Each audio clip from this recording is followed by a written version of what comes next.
پیر سروان یا پیر ذی اروان، یہاں پر آپ صلی اللہ علیہ وسلم پر جادو کر کے انہوں نے مواد ڈالا تھا۔ 6 مہینے آپ صلی اللہ علیہ وسلم بیمار رہے، اور میں نے آپ کو لکھوا دیا کہ جسمانی طور پر پیغمبر کا بیمار ہونا یہ نبوت کے خلاف نہیں۔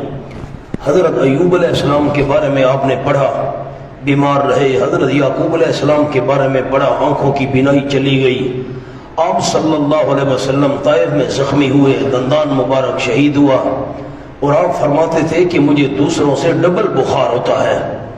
اور آپ صلی اللہ علیہ وسلم کو جس یہودی عورت نے بکری کا گوشت کھلایا تھا، بکری کے گوشت کے اندر زہر ملا ہوا تھا، تو آپ صلی اللہ علیہ وسلم کو تو اللہ نے بچا لیا، تھوڑا آپ چکھ بیٹھے تھے، اور جو صحابی اس گوشت کے چکھنے کی وجہ سے شہید ہوئے تھے، یہ بھی سارا واقعہ ہے۔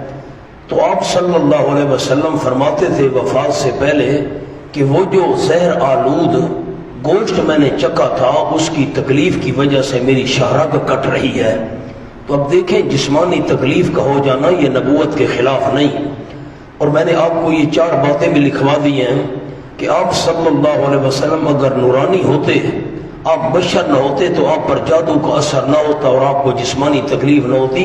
یہ تو بہت بڑی دلیل ہے ہمارے مسلک کے سچے ہونے کی کہ آپ بشر تھے، اور آپ صلی اللہ علیہ وسلم مختار کل بھی نہ تھے۔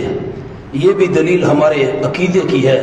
اگر آپ صلی اللہ علیہ وسلم مختار کل ہوتے تو آپ پر جادو کا اثر کیوں ہوتا، کیوں جسمانی طور پر آپ بیمار ہوتے؟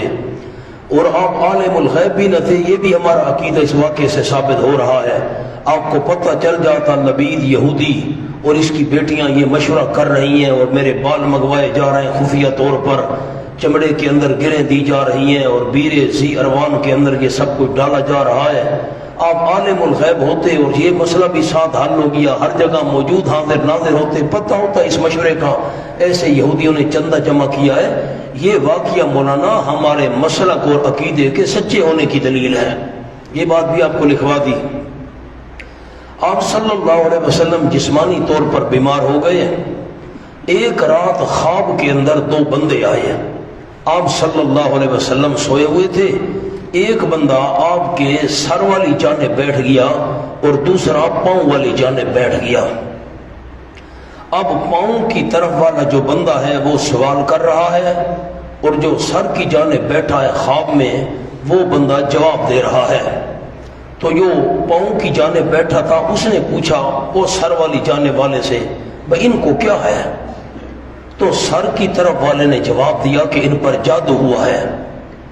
پاؤں والے نے جواب دیا، میں پاؤں سر کہوں گا آسانی کے لیے۔ تو جادو ہوا ہے؟ جی ہاں۔ پاؤں والے نے کہا کس نے کیا ہے؟ سر والے نے کہا کہ فلاں یہودی اور اس کی جو بیٹیاں ہیں لبید، انہوں نے کیا ہے۔ اچھا، مل کر۔ پاؤں والے نے کہا کس چیز میں ہے؟ سر والے نے کہا کہ فلاں فلاں چیز میں ہے۔ اچھا، پاؤں والے نے کہا کہاں ہے؟ تو سر والے نے کہا کہ فلاں کنویں کے اندر ہے، وہ بیر زروان یا ذی اروان اس میں ہے۔ آپ صلی اللہ علیہ وسلم کو جاگ ہو گئی۔ جب جاگ ہوئی، آپ صلی اللہ علیہ وسلم نے حضرت علی رضی اللہ تعالیٰ عنہ، حضرت زبیر رضی اللہ تعالیٰ عنہ اور 2 اور بندے بھیجے کہ تم اس کنویں پر جاؤ۔ تو وہ پہنچے۔ اس کنویں کے پانی کا رنگ ایسے ہو چکا تھا جیسے مہندی پانی میں ڈالتے ہیں اور مہندی کا رنگ پانی کے اندر ظاہر ہو جاتا ہے، ایسے اس کنویں کے پانی کا رنگ ہو چکا تھا۔ خیر، صحابہ نیچے اترے، پتھر کو ہٹایا تو نیچے یہ موم کا پتلا، اس میں 11 سوئیں تھیں، اور دھاگا چمڑے کا، آپ کے بال مبارک گریں لگی ہوئی تھیں۔ جبریل امین یہ 2 صورتیں لے کر آئے، ان کی 11 آیات ہیں۔ آپ صلی اللہ علیہ وسلم پڑھتے گئے، ایک ایک گرہ کھولتے گئے، اور جب 11 گرہیں کھل گئیں، آپ صلی اللہ علیہ وسلم نے فرمایا کہ جیسے اونٹ جکڑا ہوا ہوتا ہے نا، اور اس کو کھول دیا جائے، ایسے میرا جسم جکڑا ہوا تھا، جسمانی تکلیف کی وجہ سے بالکل ہلکا پھل ہو گیا۔ آپ نے حضرت عائشہ رضی اللہ تعالی عنہا کو یہ واقعہ بتایا، تو حضرت عائشہ رضی اللہ تعالی عنہا نے عرض کی حضرت آپ لوگوں کو بتائیے کہ فلاں فلاں یہودی لبید اس کی بیٹیوں نے یہ کام کیا ہے۔ آپ نے فرمایا چھوڑو، اللہ نے مجھے شفا دے دی ہے، میں کیا لوگوں کو بتاتا پھروں، خواہ مخواہ معاملہ بڑھ جائے گا۔ آپ صلی اللہ علیہ وسلم نے درگزر کیا۔ یہ سارا واقعہ ہے، ذرا سی بات تھی، اندیشہ عجم نے اسے بڑھا دیا ہے فقط زیب داستاں کے لیے۔ اب آپ یہ بات ذہن میں رکھیے گا کہ تمام امت کے مفسرین، محدثین، مجتہدین، علماء بڑے بڑے جتنے بھی گزرے ہیں، سارے آپ صلی اللہ علیہ وسلم پر جادو کی وجہ سے جسمانی تکلیف کے قائل ہیں، اور جسمانی تکلیف ہو جانا یہ کوئی نبوت کے خلاف نہیں، الٹا یہ تو آپ صلی اللہ علیہ وسلم کے بشر ہونے کی دلیل ہے، جیسے میں نے عرض کر دیا۔ تو یہ دو صورتیں ہیں۔ اب تاج کمپنی والوں نے جو قرآن پاک چھاپے ہیں نا، انہوں نے ان صورتوں کو مکیہ لکھ دیا ہے، حالانکہ یہ مکیہ نہیں ہے، یہ مدنی صورتیں ہیں۔ سعودیہ کے اندر جو قرآن پاک چھپتا ہے نا، جو حج پر جاتے ہیں ان کو بھی وہ دیتے ہیں تحفے کے طور پر، ویسے کوئی لینا چاہے تو وہ حرم شریف کے اندر، مسجد نبی شریف کے اندر بیٹھے ہوتے ہیں، وہ قرآن پاک تقسیم کرتے رہتے ہیں، ان میں ان صورتوں کو مدنیہ لکھا ہوا ہے، مدنی صورتیں۔ بس تاج کمپنی والے نے جو لکھ دیا، بس وہ مکھی پر مکھی مارتے چلے گئے ہیں۔ آ جائیے، میں نے آپ کو حاشیہ لکھوایا تھا اس کا، سورۃ الفلق کا۔ اب دیکھیے پہلی بات کیا لکھوائی تھی آپ کو، میں نے اشیاء زارہ، تکلیف دینے والی چیزوں کے بارے میں لکھوایا تھا۔ نمبر 1 تاریکی حصی بھی ہوتی ہے اور مانوی بھی ہوتی ہے، یہ لکھوایا تھا جی؟ نہیں لکھوایا تھا، لکھیں۔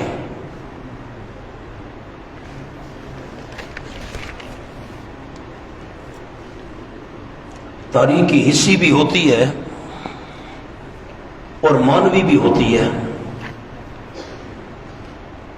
حصی تو یہ ہے نا، ابھی بلب بند کرنے تاریکی چھا جائے گی جو محسوس ہوتی ہے، اور مانوی جو محسوس نہیں ہوتی، حسد اور جادو۔ فرمایا بسم اللہ الرحمن الرحیم، قل اعوذ برب الفلق۔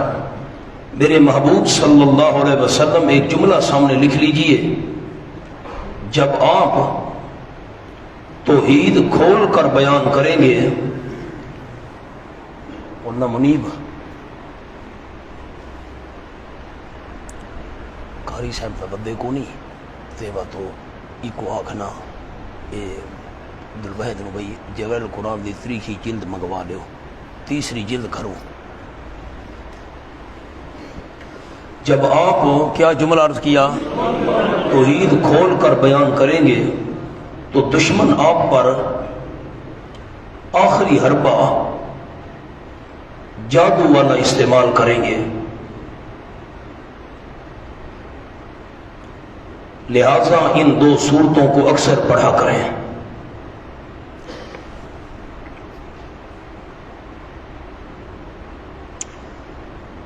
اب جو بات میں نے آپ کو لکھوائی تھی اور اس پر غور بھی کریں، اس سورۃ الفلق میں اللہ کی ایک صفت بیان کی گئی ہے، برب الفلق، اور پناہ مانگی گئی ہے 3 چیزوں سے۔ ایک تو غاسقن، اندھیرے کے شر سے پناہ مانگی گئی، من شر النفاثات، جو پھونک مارنے والی عورتیں ہیں ان کے شر سے پناہ مانگی گئی، اور نمبر 3 من شر حاسد، حسد کرنے والے کے شر سے پناہ مانگی گئی۔ گویا کہ مستعاذ بہی ایک ہے، مستعاذ بہی ایک ہے جس کی پناہ ڈھونڈی جا رہی ہے برب الفلق، اور مستعاذ من ہو جن سے پناہ مانگی جا رہی ہے، وہ 3 چیزیں ہیں، کیونکہ اگلی صورت میں اس کے بالکل الٹ ہے۔ بسم اللہ الرحمن الرحیم، قل اعوذ برب الفلق۔ میرے محبوب صلی اللہ علیہ وسلم آپ فرما دیجئے میں پناہ میں آتا ہوں۔ اعوذ پر لکھیں مستعیذ، پناہ ڈھونڈنے والا، پناہ مانگنے والا، پناہ میں آنے والا وہ میں ہوں۔ اعوذ برب الفلق، میں پناہ میں آتا ہوں کس کی؟ برب الفلق، جو فلق کا رب ہے۔ اچھا، اب ایک اور چھوٹا سا عنوان اس صورت کے سامنے لکھنا ہے حاشیے پر صاف کر کے، دنیاوی نقصان سے پناہ، یہ لکھوایا تھا، کیا لکھوایا تھا؟ دنیاوی نقصان سے پناہ مانگنے کا طریقہ، دنیاوی نقصان دہ چیزوں سے پناہ مانگنے کا طریقہ، جملہ درست کریں، دنیاوی نقصان دہ چیزوں سے پناہ مانگنے کا طریقہ، جو دنیاوی لحاظ سے نقصان دینے والی چیزیں ہیں ان سے پناہ مانگنے کا طریقہ، اور اگلی صورت میں آ رہا ہے جو دینی لحاظ سے نقصان دینے والی چیزیں ہیں ان سے پناہ مانگنے کا طریقہ۔ فرما دیجئے میرے محبوب صلی اللہ علیہ وسلم، میں پناہ میں آتا ہوں بے رب الفلق، صبح کے رب کی۔ اب سامنے جملہ لکھیں، جس طرح اللہ اندھیرا چیر کر صبح کی روشنی لے آتا ہے،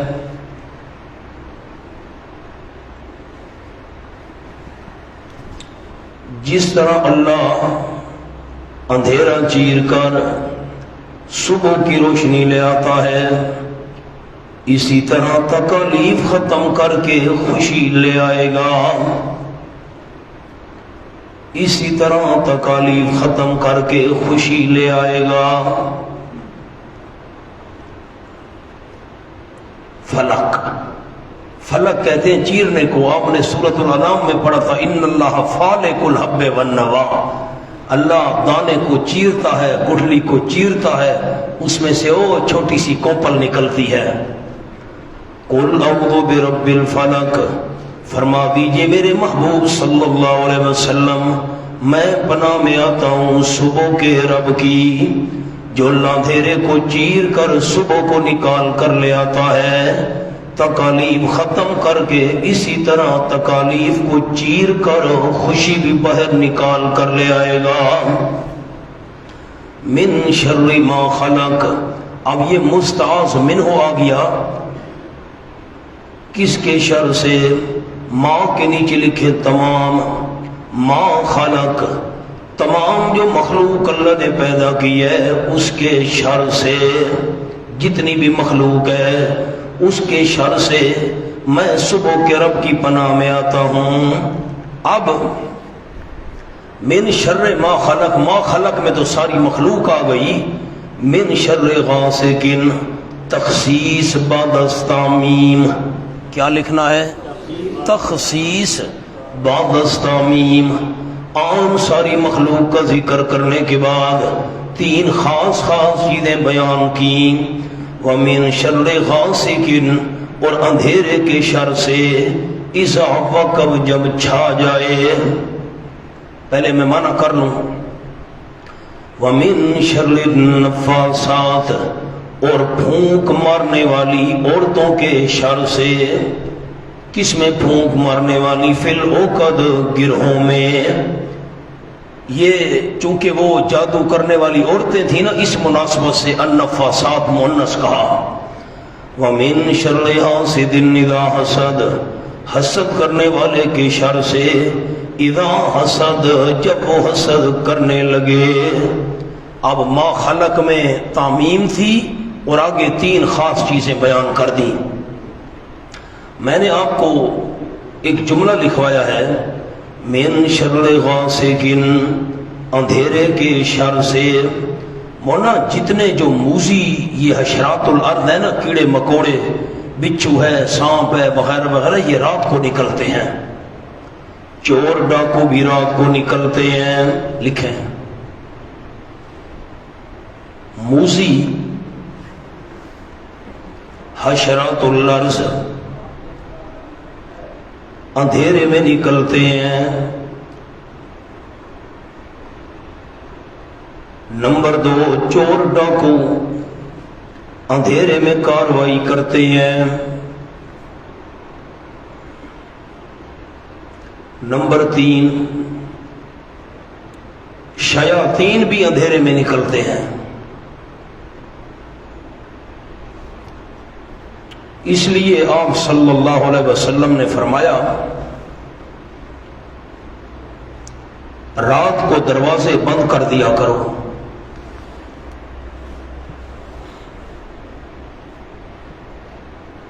بچوں کو رات میں باہر نہ نکلنے دو، یہ حدیث پاک میں آیا ہے۔ نمبر 4، جادوگر بھی رات کو جادو کرتے ہیں، کیونکہ ان کو بھی مناسبت رات سے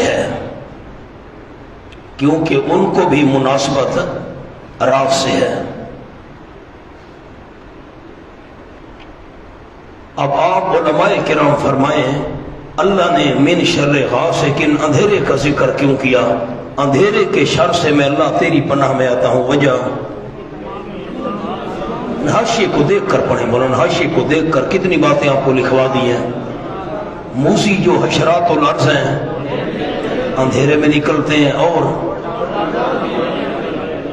چور ڈاکو وغیرہ بھی کاروائی اندھیرے میں کرتے ہیں، شیاطین بھی رات کے اندھیرے میں نکلتے ہیں۔ اس لیے تو آپ نے فرمایا رات کو گھر کے دروازے بند کر دیا کرو، آپ نے فرمایا بچوں کو رات کے وقت باہر نہ نکلنے دیا کرو، شیاطین ہوتے ہیں باہر بکھرے ہوئے پھیلے ہوئے، اور جادوگر بھی رات کو جادو کرتے ہیں، ان کو بھی مناسبت اندھیرے سے ہے، اس لیے اندھیرے کا ذکر کیا۔ اندھیرے کے اندر بہت زیادہ موسی چیزوں کے خطرات ہوتے ہیں۔ اذا وقب کا میں نے آپ کو جملہ لکھوایا تھا، اندھیرے کے شر سے اذا وقب جب چھا جائے، میں نے جملہ لکھوایا تھا اندھیرا کم ہو تو نقصان کا خطرہ کم ہوتا ہے، اور اندھیرا زیادہ ہو تو نقصان کا خطرہ زیادہ ہوتا ہے۔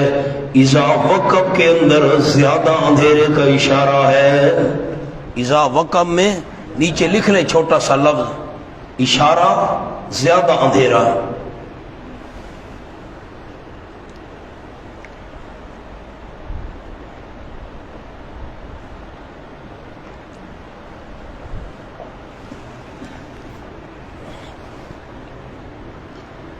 وَمِن شَرِّ النَّفَّاثَاتِ فِي الْعُقَدِ، اور پھونک مارنے والی فی العقد گروہ میں ان کے شر سے بھی میں برب الفلق صبح کے رب کی پناہ میں آتا ہوں۔ النفاثات مؤنث کیوں کہا؟ میں نے آپ کو اس کا حاشیہ لکھوایا تھا، عورتوں کا ذکر نفاثات تو مؤنث کا صیغہ ہے نا مولانا، جمع کا، تو نفاثات مؤنث کیوں کہا؟ نمبر 1 شان نزول کے لحاظ سے عورتوں کا ذکر کیوں ہے؟ وہ لبید یہودی کی جو بیٹیاں تھیں جادوگرنیاں، جنہوں نے آپ صلی اللہ علیہ وسلم پر جادو کیا تھا، اسی وجہ سے اللہ نے النفاثات عورتوں کا کہا، کیونکہ گروہ میں جادو کر کے پھونکے ان لبید کی بیٹیوں نے ماری تھی، شان نزول کے لحاظ سے نفاثات مؤنث کہا۔ اور بات، مردوں کی نسبت عورتیں جادو زیادہ کرتی ہیں۔ ایک اور قول آپ کو لکھوا دیا، النفاثات اس کی صفت ہے النفوس، صفت کیا ہے؟ وَمِن شَرِّ النَّفَّاثَاتِ مِن شَرِّ النُّفُوسِ النَّفَّاثَاتِ مِن شَرِّ النُّفُوسِ النَّفَّاثَاتِ، جب یہ صفت نکالیں گے مذکر مؤنث دونوں کو شامل ہو جائے گا۔ اب خلاصہ کیا نکلا؟ ایک بات ذہن میں رکھنی ہے، یہ مؤنث کیوں کہا؟ کیونکہ شان نزول کے لحاظ سے جادو کرنے والی اور گرہ میں پھونکے مارنے والی عورتیں تھیں، اور عورتیں مردوں کی نسبت جادو کرتی زیادہ ہیں، عورتوں کو زیادہ شوق ہوتے تویز گنڈے کا، بڑی بھاگتی پھرتی ہیں۔ وَمِن شَرِّ حَاسِدٍ إِذَا حَسَدَ، اور حسد کرنے والے کے شر سے اذا حسد، جب وہ حسد کرنے لگے۔ میں نے آپ کو جملہ لکھوایا تھا، حسد کی 2 قسمیں لکھوائی تھیں۔ نمبر 1 حسد قلبی، دل کے اندر، یہ نقصان دہ نہیں ہوتا۔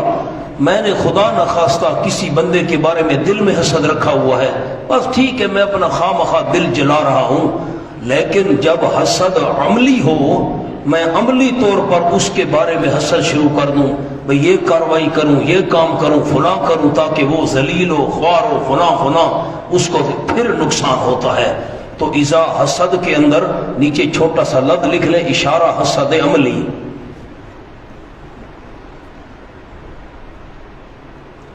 وَمِن شَرِّ حَاسِدٍ إِذَا حَسَدَ، حسد کرنے والے کے شر سے جب وہ حسد کرنے لگے. اب ایک اور جملہ شاہ صاحب رحمۃ اللہ علیہ، شاہ عبد القادر رحمۃ اللہ علیہ کا، وہ بھی حاشیے پر لکھ لیں. من شر حاسد کا ایک جملہ لکھوانا ہے شاہ صاحب رحمۃ اللہ علیہ کا، اندھیرا لکھے سامنے. اس میں سب تاریکیاں آ گئیں.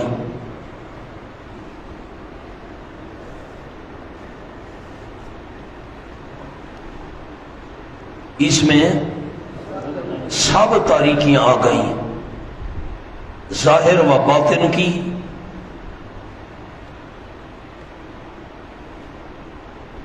اور تنگ دستی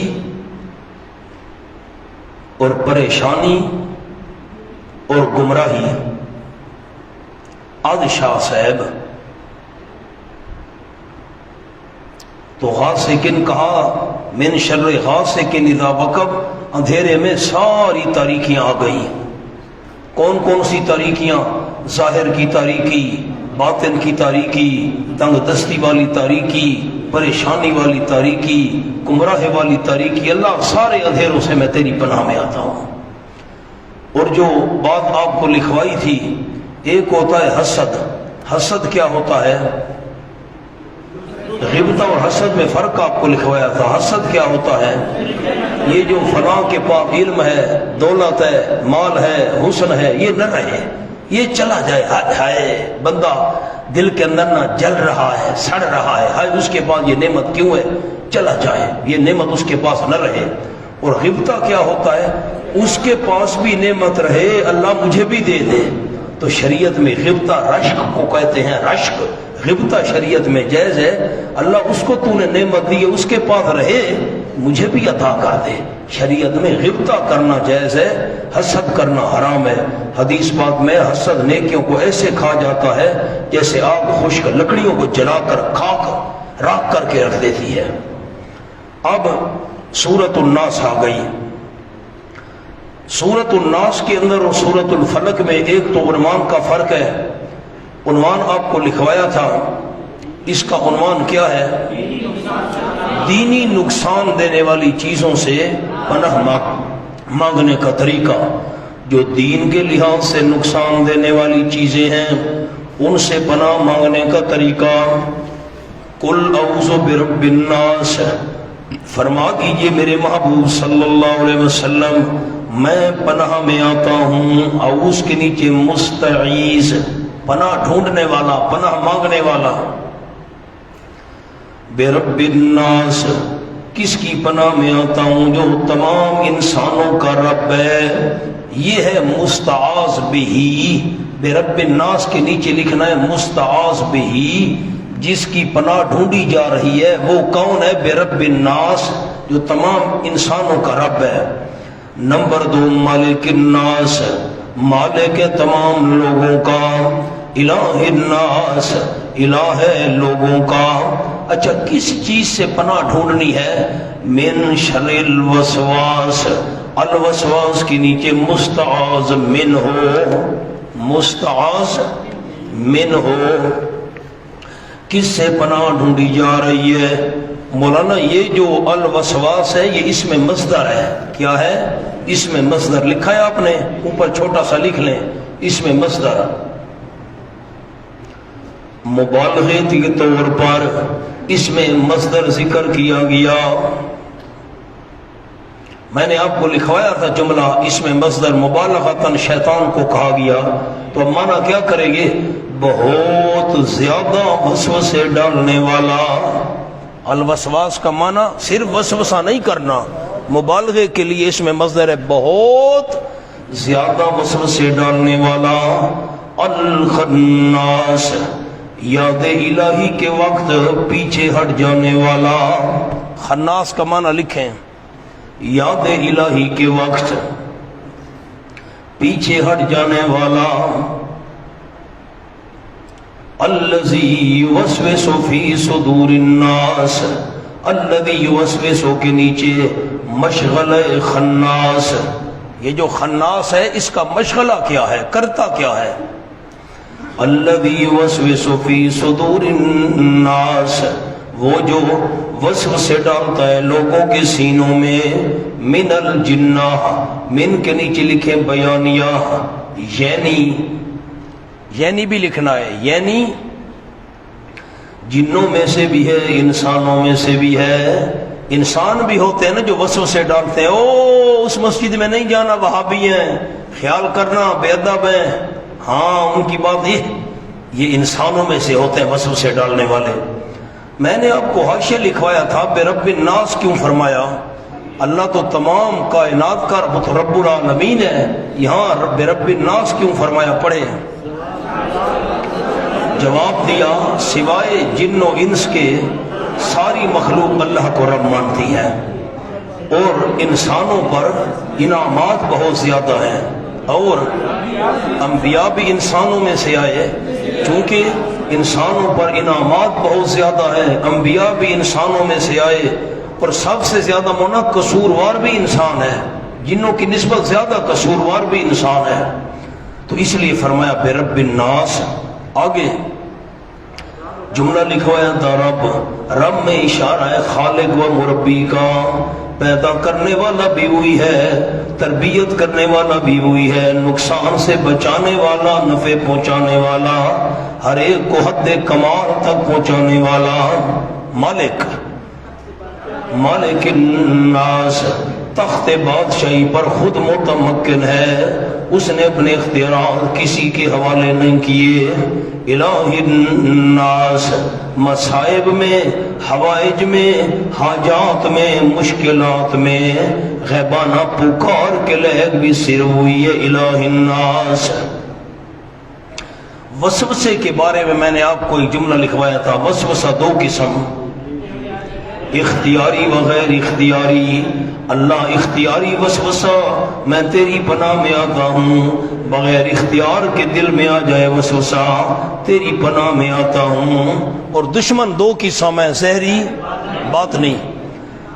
زہری دشمن کا تو مقابلہ کرنا مولانا آسان ہوتا ہے، باطنی دشمن کا مقابلہ مشکل ہے۔ آپ نے سورۃ الاعراف میں پڑھا تھا انہ یراکم ہوا و قبیلہ من حیث لا ترونہم، شیطان تمہیں دیکھتا ہے، اس کا قبیلہ تمہیں دیکھتا ہے، تم نہیں دیکھ سکتے۔ جملہ لکھوایا تھا، دیکھیں شیطان باطنی دشمن زیادہ خطرناک ہے، اس لیے مستعاذ بہ کی 3 صفات بیان کی گئی ہیں۔ مقابلہ سخت دشمن سے تھا نا۔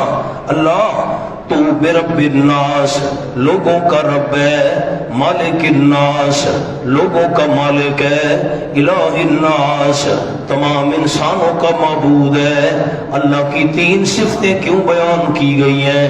حالانکہ پناہ تو ایک شیطان کے شر سے مانگنی تھی، چونکہ مقابلہ سخت دشمن سے تھا جو نظر بھی نہیں آتا، ہے بھی ایمان کا دشمن۔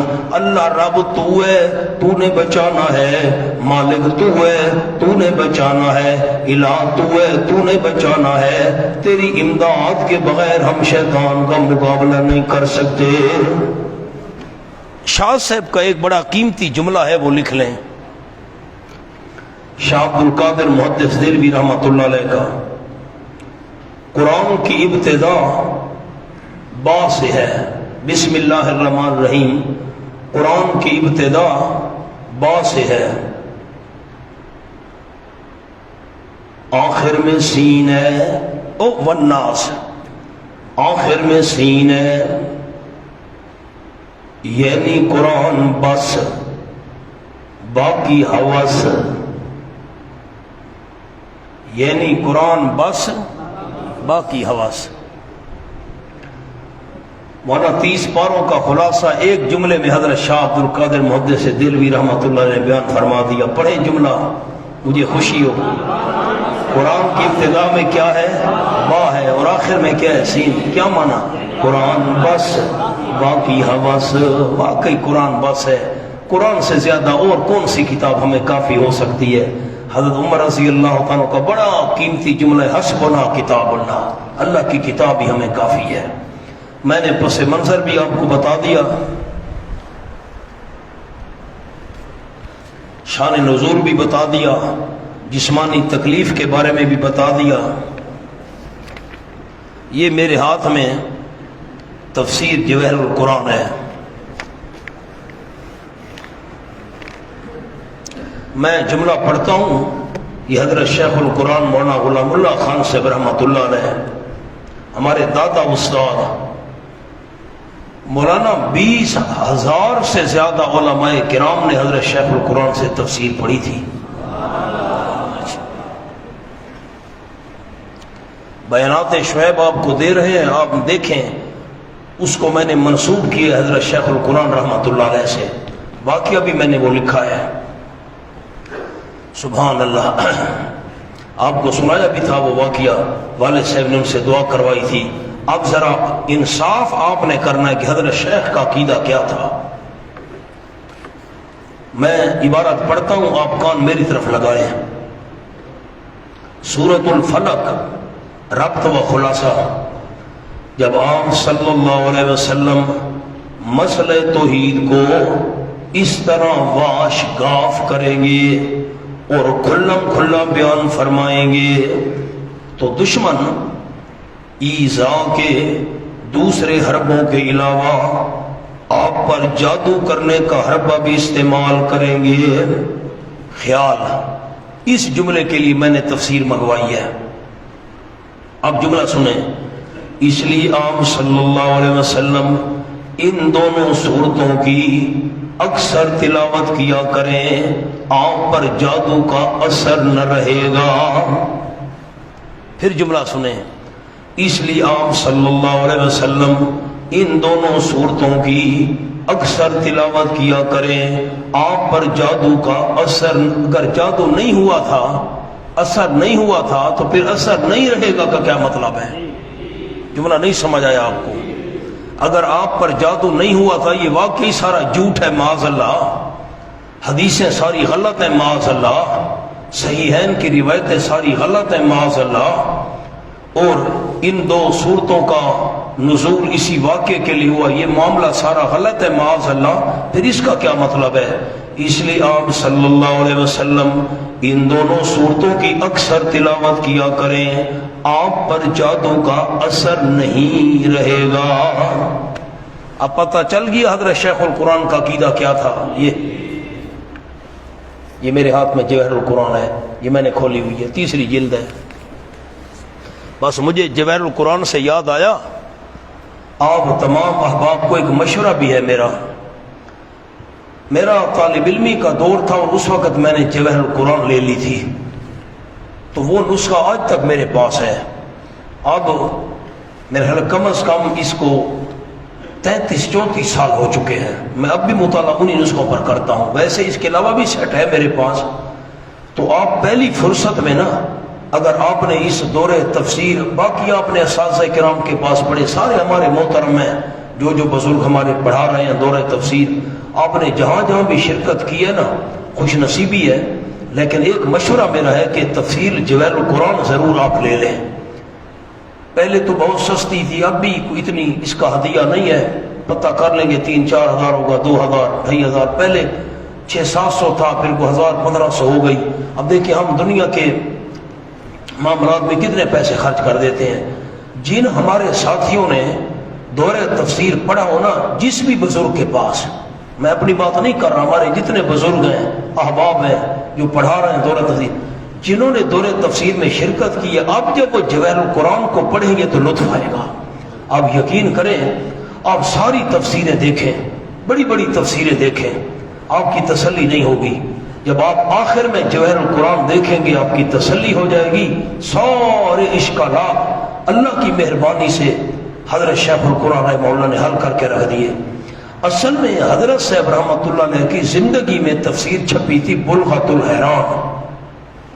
بلغۃ الحیران 1 جلد کے اندر ہے، لیکن وہ بہت مشکل ہے۔ وہ دن بھی ساتھی مجھ سے پوچھ رہے تھے، اس کو سمجھنا بہت مشکل ہے، وہ مغلق ہے، علماء ہی سمجھ سکتے ہیں، اور عام بھی نہیں، بڑے بڑے جید علماء سمجھ سکتے ہیں۔ تو یہ بہت بڑا احسان ہے حضرت شیخ القرآن مولانا غلام اللہ خان صاحب رحمۃ اللہ علیہ اور حضرت مولانا سید ابو احمد سجاد بخاری رحمۃ اللہ علیہ، ہر صورت کے آخر میں حضرت سجاد بخاری رحمہ اللہ کا لکھا ہوا ہے کہ اتنی تاریخ کو حضرت شیخ القرآن رحمۃ اللہ نے حضرت سجاد بخاری صاحب رحمہ اللہ بہت بڑے عالم تھے، میں نے 2 دفعہ ان کا دیدار کیا تھا۔ ہم حضرت نیلوی صاحب رحمہ اللہ کے بعد دورہ پڑھتے تھے سرگودا میں، تو حضرت سجاد بخاری صاحب رحمہ اللہ تشریف لائے، کوئی کام تھا تو طالب علم بابئی بخاری صاحب آئے، سجاد بخاری، او جواہر القرآن والے، جی جی، بھاگ کر ہم گئے، ہم نے مصافحہ کیا، بیٹھے۔ اس وقت سفید ریش تھے، بڑے بزرگ تھے، بڑے عالم تھے۔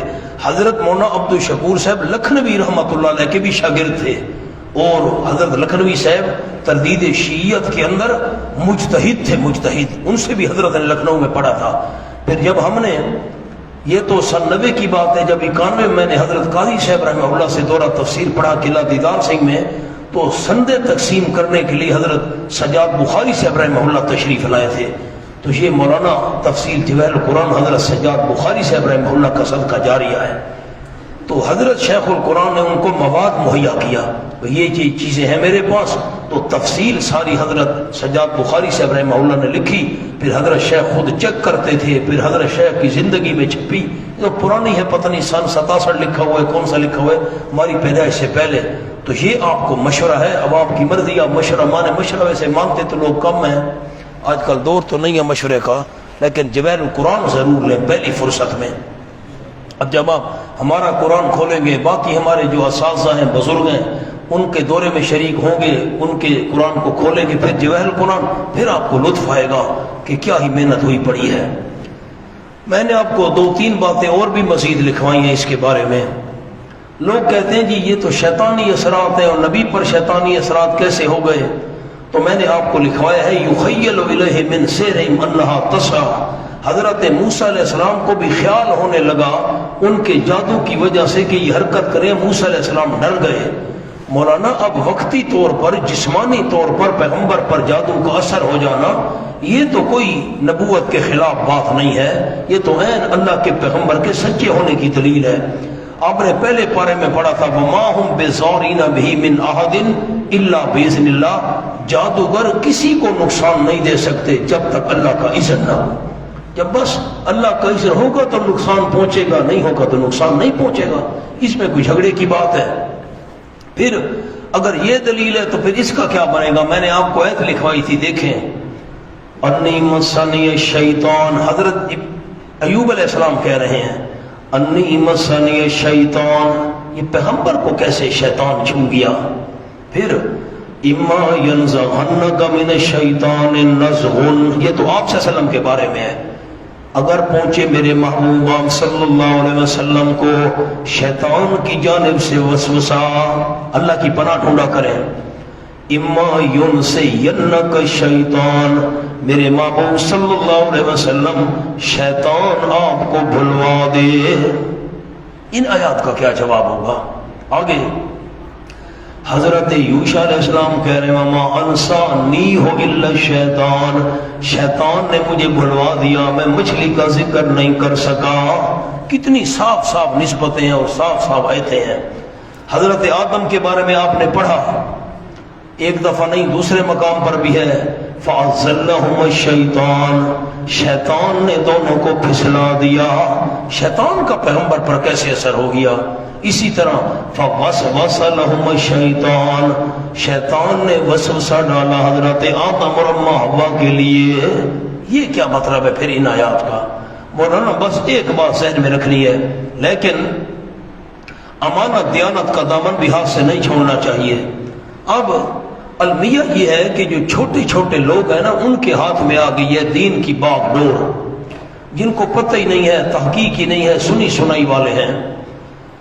جن علماء کرام نے انکار کیا ہے جادو کا، تو وہ کہتے ہیں کہ پیغمبر کے دل و دماغ پر جادو نہیں ہو سکتا۔ پیغمبر کے جو منکر ہیں دل و دماغ پر جادو ہونے کے منکر ہیں، اور جو قائل ہے وہ جسمانی تکلیف، جسم پر اثر ہونے کے قائل ہیں۔ کوئی اس میں جھگڑا ہے؟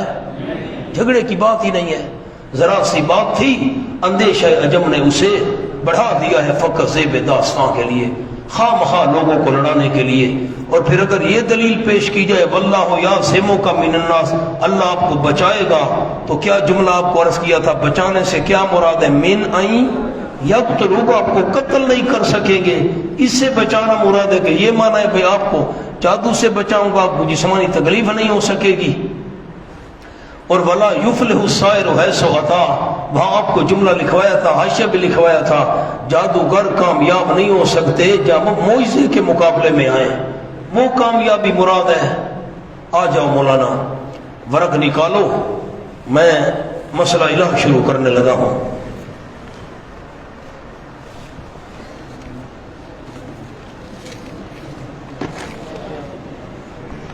میں نے تعویذات کے بارے میں ایک جملہ آپ کو لکھوایا تھا.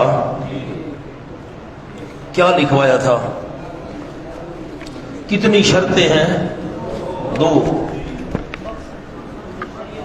آپ کو شرطیں لکھوائی تھی. یوں کرے نا، کل آپ کو ورق اور دے دیں گے، 2 ساتھی مل جائیں. لالا دیو نا، یہ حال ہے، لالا دبا کر بیٹھا ہوا ہے. انداز رہا چے دلا برست دوز دے کہ بکف چراغ دارا دے. اب آپ کو واقعے کا پتہ نہیں، اس طرف ذہن چلا جائے تو میں تھک بھی گیا ہوں، کیا کریں. دیوان حافظ اسے لوگ فال نکالا کرتے تھے، اب بھی کبھی کبھی رواج ہے. تو بس ایک لوگوں کا شوق ہے. ایک ملکہ تھی، اس کا ہار گم ہو گیا، تو اس نے کبھی دیوان حافظ لاؤ. یوں نہیں ہے کہ یہ کو میرا عقیدہ ہے، ایسا نہ ہو کہ آپ فتوی لگا دیں، آپ سے ڈر بھی بڑا لگتا ہے. میں تو واقعہ سنا رہا ہوں. دیوان حافظ منگوایا گیا، وہ جو شعروں کا ہے فارسی میں. کھولو بھائی. تو جو لونڈی تھی کنیز، وہ چراغ پکڑ کر کھڑی ہوئی تھی بھائی تاکہ روشنی ہو. اور پھر وہ دیکھا، جو کھولا نا تو جو پہلا شعر نظر آئے نا، اس سے لوگ فال نکالا کرتے ہیں بھئی یہ جو پہلا شعر ہوگا نا، اس میں کوئی راز ہوگا. تو کھولا تو شعر نکل آیا جس میں مصر ادب چے دلا ورست دزدے کہ بکف چراغ دارا. چور کتنا دلیر ہے کہ اس نے ہاتھ میں چراغ لیا ہوا ہے. تو وہ چراغ پکڑ کر، تو وہ لونڈی کھڑی تھی، ملکہ نے کہا چور تو ہے. وہ مان گئی، اس نے کہا واقعی ہار میں نے چرایا ہے.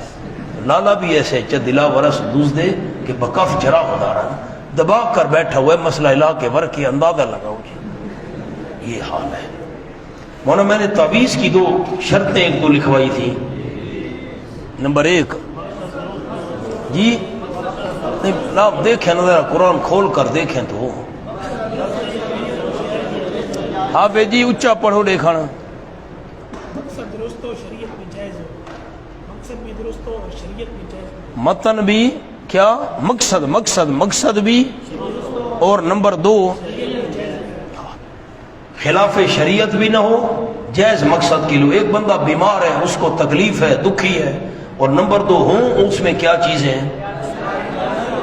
قرآن کی آیات ہوں یا ادعیہ معصورہ ہوں، جو حدیث میں دعائیں آئی ہیں، یا اللہ کا. اور کتاب ہے میرے پاس، یہ تو فوٹو کاپی ہے، یہ فوائد عثمانیہ ہے. ملفوظات، مکتوبات، معمولات، حضرت خواجہ خلیفہ محمد عثمان صاحب موسیٰ شریف والے. اور یہ جو آخر ہے بالکل، اب یہ کتاب تو اتنی ساری ہے، کتاب تو میں نہیں لایا، یہ میں ورق لایا ہوں. بھئی کوئی ساتھی اپنے پاس رکھنا چاہیں تو پھر فوٹو کاپیاں کروا لینا اس کی 1-2. مصحح جس نے تصحیح کی ہے نا، یہ ان کی عبارت ہے. اب عبارت تو بڑی لمبی ہے، یہ حضرت مولانا حسین علی صاحب رحمۃ اللہ اس کی تصحیح کی تھی. مصحح تصحیح، صحا یصحح و تصحیحا. تو حضرت لکھتے ہیں اما بعد فیقول الفقیر الحقیر المدعو بحسین علی. حضرت مولانا حسین علی صاحب رحمۃ اللہ علیہ فقیر حقیر کہتا ہے جس کو حسین علی کہا جاتا ہے، حسین علی کے نام سے پکارا جاتا ہے. انی طالاتو طالا یطالع مطالعتن، انی طالاتو حاصل کتابہ من اول ہی الی آخر ہی، اول سے آخر تک میں نے مطالعہ کیا. تصحیح بھی حضرت نے کی تھی، یہ اوپر لکھا ہوا ہے. یہ بہت پرانی کتاب ہے، بہت پرانی ہے. یہ خستہ سا نسخہ ہے اس کا. میں نے فوٹو کاپیاں کروائی تھیں، پھر کچھ علماء کرام کو ضرورت تھی ان کو بھی دی، چونکہ ہمارے نئے ساتھیوں نے یہ چیزیں دیکھی نہیں ہیں، ان کو شک پڑ جاتا ہے بھائی کیا ہے جی یہ معاملہ. تو یہ نئے نئے جو بچے ہیں بیچارے، تو نئے نئے واعظین، نئے نئے خطباء، بیچاروں کو کیا پتہ. اما بعد فیقول الفقیر الحقیر المدعو بحسین علی رحمہ اللہ انی طالعت هذا الكتاب من اولہ الى آخرہ بامر سیدی، اپنا سردار کے حکم سے، بامر سیدی و مولائی و مرشدی حضرت سیدی محمد سراج الدین رحمہ اللہ. اور میں دعا کرتے نفعنا اللہ بہا، نفعنا اللہ تعالی بہذا الکتاب، اللہ کریم ہمیں بھی نفع عطا فرمائے اس کتاب کے ذریعے، والناظرین، اور ناظرین کو بھی. یہ تاریخ طبع دوم 1382 ہجری. اب ذرا مولانا منیب کے کہہ رہا ہے ہجری 45 ہے جی، 45 ہے، اور 18 پیچھے 55 اور آگے 63 سال پہلے یہ دوسری طبع ہے. جب ایک دفعہ یہ کتاب طبع ہوئی، یہ فارسی میں ہے ساری کتاب، ایک دفعہ طبع ہوئی، پھر دوسری بار جب اس کو چھاپنے لگے تو حضرت مولانا حسین علی صاحب رحمۃ اللہ علیہ نے پھر اس کی ساری تصحیح کی تھی. اس وقت تو حضرت زندہ تھے، پھر وہ ایڈیشن اس کا چھپا. اب یہ تھوڑے الفاظ مٹے ہوئے بھی ہیں. یہ دوسری دفعہ جو طبع ہوئی ہے، یہ دوسری دفعہ والا نسخہ میرے پاس ہے. حضرت نے اس کی تصحیح کی تھی، اور تصحیح کے بعد پھر اس کو شائع کیا گیا. ٹھیک ہو گیا. اچھا، تو خلاصہ کیا نکلا؟ فوائد عثمانیہ کی تصحیح حضرت صاحب نے کی تھی، اول تاخیر اس کو مطالعہ کیا تھا.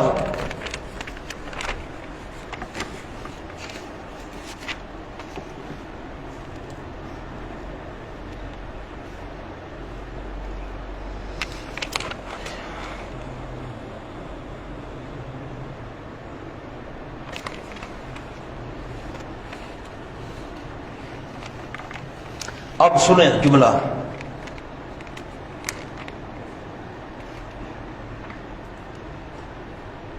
مدت ہوئی یہ کتاب طبع ہوئی تھی، جس کی حضرت خواجہ سراج الدین رحمۃ اللہ علیہ جو حضرت کے مرشد تھے. عجیب بات آپ کو بتاؤں، حضرت حاجی سراج الدین صاحب رحمۃ اللہ کی قبر پر لکھا ہوا ہے وفات بوقت عمر صرف 36 سال. تو 17 سال عمر تھی حاجی سراج الدین صاحب رحمۃ اللہ علیہ کی جب حضرت حاجی محمد عثمان صاحب رحمۃ اللہ علیہ فوت ہوئے. تو حضرت نے حاجی محمد عثمان صاحب رحمۃ اللہ علیہ کے ہاتھ پر بیعت کی تھی. حضرت حاجی محمد عثمان صاحب نے فرمایا کہ آپ میری خانقاہ پر رہ کر میرے بیٹے کو پڑھائیں. تو حضرت نے 2 سال وہاں موسیٰ شریف میں رہ کر، یہ ہمارے ڈیر اسماعیل خان سے آگے 65 کلومیٹر، میں کئی دفعہ گیا ہوں، علماء کرام کو بھی لے گیا ہوں، وہ جگہ دکھائیں. وہ کمرہ بھی آج تک کھڑا ہے جس میں ہمارے حضرت صاحب باقی بزرگ اللہ کا ذکر کیا کرتے تھے، اللہ اللہ سیکھا کرتے تھے. خیر، حضرت نے 2 سال وہاں رہ کر حضرت حاجی سراج الدین صاحب رحمۃ اللہ علیہ کو بڑی بڑی کتابیں پڑھائیں. حضرت خواجہ محمد عثمان صاحب بھی بہت بڑے عالم تھے، بہت بڑے، ہدایہ ان کو یاد تھا مولانا، 4 جلدیں حضرت حاجی محمد عثمان صاحب کو. پھر حاجی سراج الدین صاحب، سبحان اللہ، 17 سال عمر تھی کہ حاجی محمد عثمان صاحب فوت ہو گئے.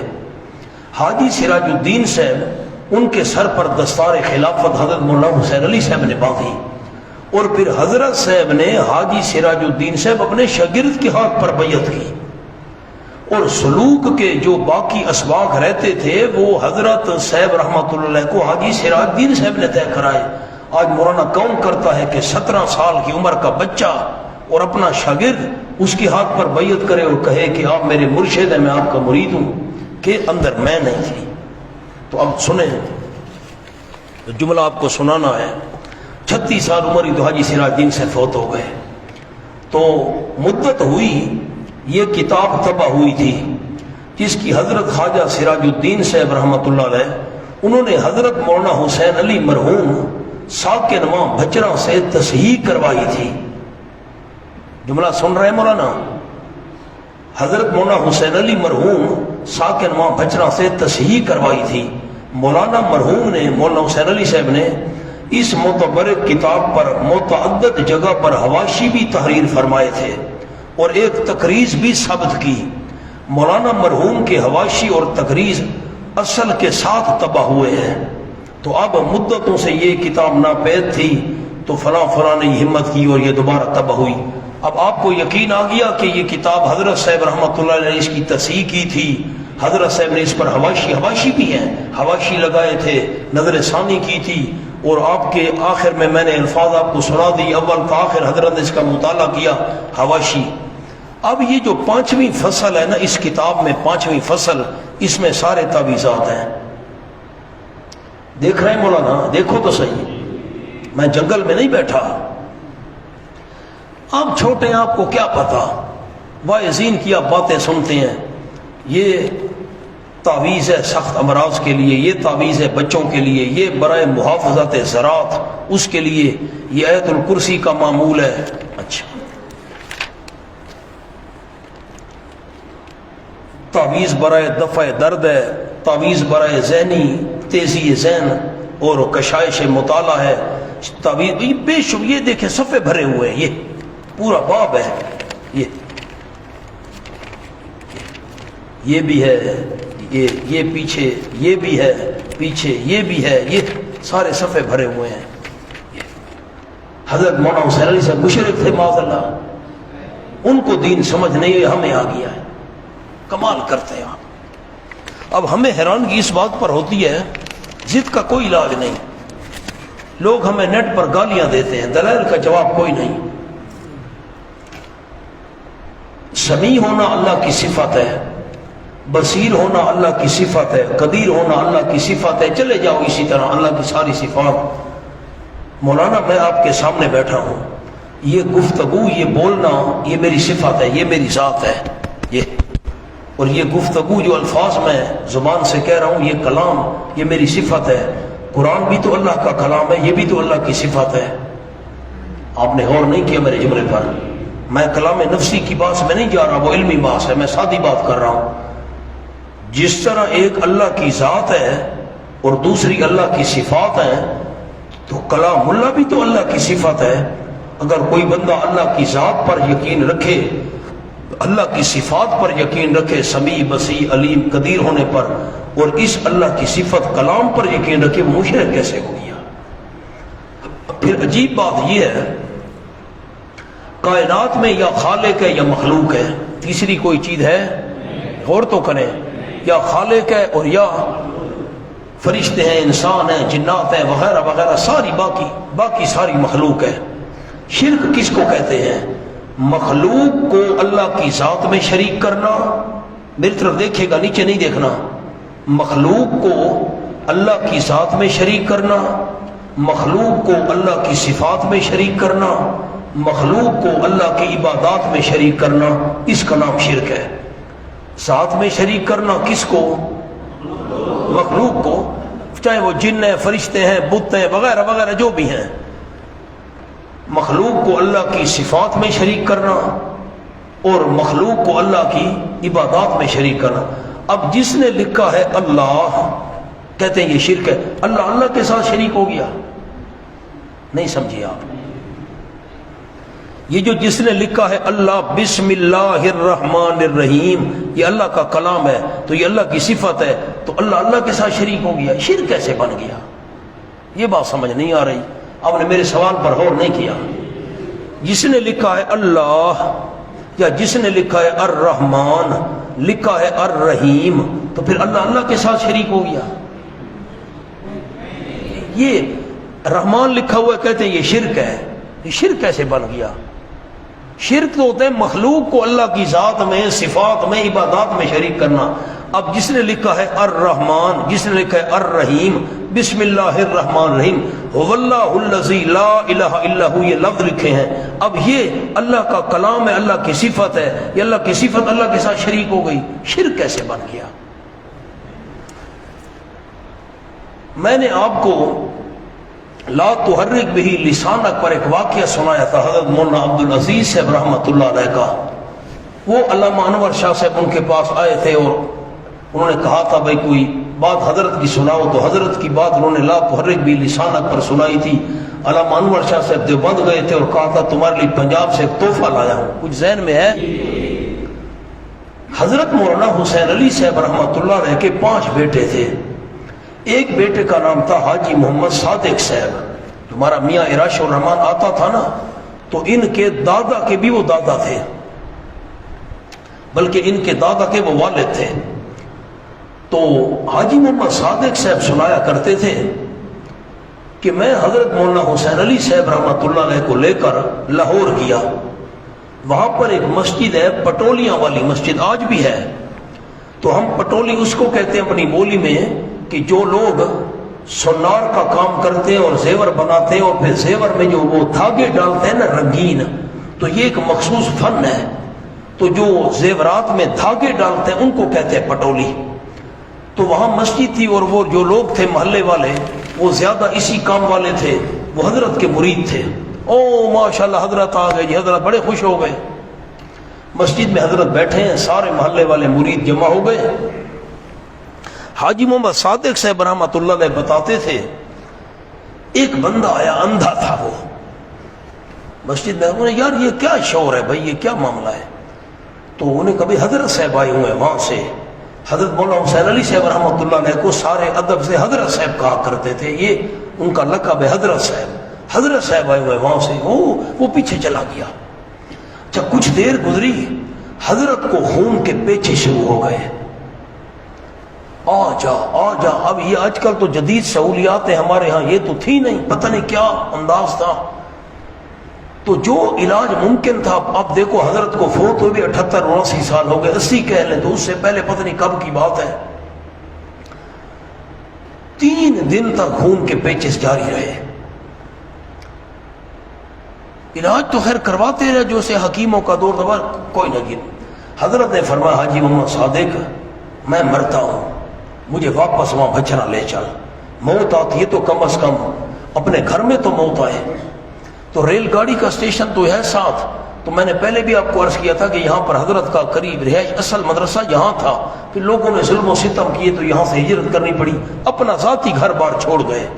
اب جو حضرت کی اولاد وغیرہ ہے نا، یہ اسی جگہ پر ان کی رہائش ہے، اور یہ حضرت کی جگہ تھی اصل. تو پھر اولاد میں تقسیم ہوئی. خیر حاجی محمد صادق صاحب والد صاحب کو لے کر ریل گاڑی آتی تھی روزانہ، ریل گاڑی پر بیٹھے یہاں اترے تو آگے گھوڑوں پر بیٹھ کر چلے گئے ڈیرے پر. حضرت مولانا عبدالعزیز صاحب رحمۃ اللہ علیہ گوجرانوالہ والے وہ آئے حضرت کی ملاقات کے لیے، چونکہ خلیفہ تھے. تو پہنچے تو پتہ چلا بھائی حضرت لاہور گئے ہیں. انہیں کہا ٹھیک ہے جی میں ٹھہر جاتا ہوں، حضرت آئیں گے تو ملاقات کر کے جاؤں گا. پرانا دور تھا، باقی بھی ادھر علماء کرام تھے جو پڑھتے تھے بڑے بڑے جید. اللہ کی شان حضرت صاحب آپ پہنچے. جب حضرت صاحب وہاں پہنچے تو حضرت اتنے کمزور ہو چکے تھے نا، سہارا دے کر حضرت کو گھوڑی سے اتارا گیا. گھوڑا تھا یا گھوڑی تھی؟ اتارا گیا. تو سارے نے مولانا عبدالعزیز نے کہا او ہو حضرت آپ پر تو جادو ہوا ہے. حضرت نے فرمایا او ہو مولوی عبدالعزیز صاحب میرا تو اس طرف ذہن نہیں کیا. یوں کرو، گھڑا جب ٹوٹتا ہے نا، گھڑا یہ پانی والا کچا مٹی کا گھڑا ٹوٹتا ہے، اس کے ٹکڑے بن جاتے ہیں. تو ہم اس کو اپنی بولی میں کہتے ہیں پھبری، ٹھیکری بھی اس کو کہتے ہیں. تو اب میں اردو میں چونکہ سنا رہا ہوں نا، تو حضرت کا وہ پھبری لے آؤ، ٹھیکری لے آؤ، یہ جو ہوتی ہے گھڑے والی. تو وہ تو ٹھیکریں تو ہوتی تھیں، گھڑے ٹوٹتے رہتے تھے. پرانا دور جو تھا استعمال ہی گھڑے ہوتے تھے. فرمایا چہل کاف لکھو. تو اس ٹھیکری پر نا جو وہ ٹکڑا تھا گھڑے کا، اس پر کوئلے کے ساتھ نا جلدی جلدی انہوں نے چہل کاف لکھی. اب آپ کیا آپ کو بتاؤں کہ میں چہل کاف روزانہ آپ کو بھی بتایا تھا لیکن آپ نے یاد نہیں کی. بڑی آسان ہے، 11 دفعہ صبح 11 دفعہ شام کو. میں اب بھی پڑھتا ہوں. اب میں دن کو آتا ہوں نا سفر میں، جب بھی سفر پر جاؤں، یہ تو ہمارا گھر میں بھی ہوں ہمارا معمول ہے. تو حضرت قاضی شمس الدین صاحب رحمۃ اللہ علیہ فرماتے تھے کہ جو علماء ہیں طالب علم ہیں ان کو 11 دفعہ پڑھنی چاہیے. 11 دفعہ درود شریف، 11 دفعہ استغفار. درود شریف مختصر پڑھیں، کوئی حرج نہیں. اللہم صلی اللہ محمد النبی الامی وآلہ وبارک وسلم، ٹھیک ہے.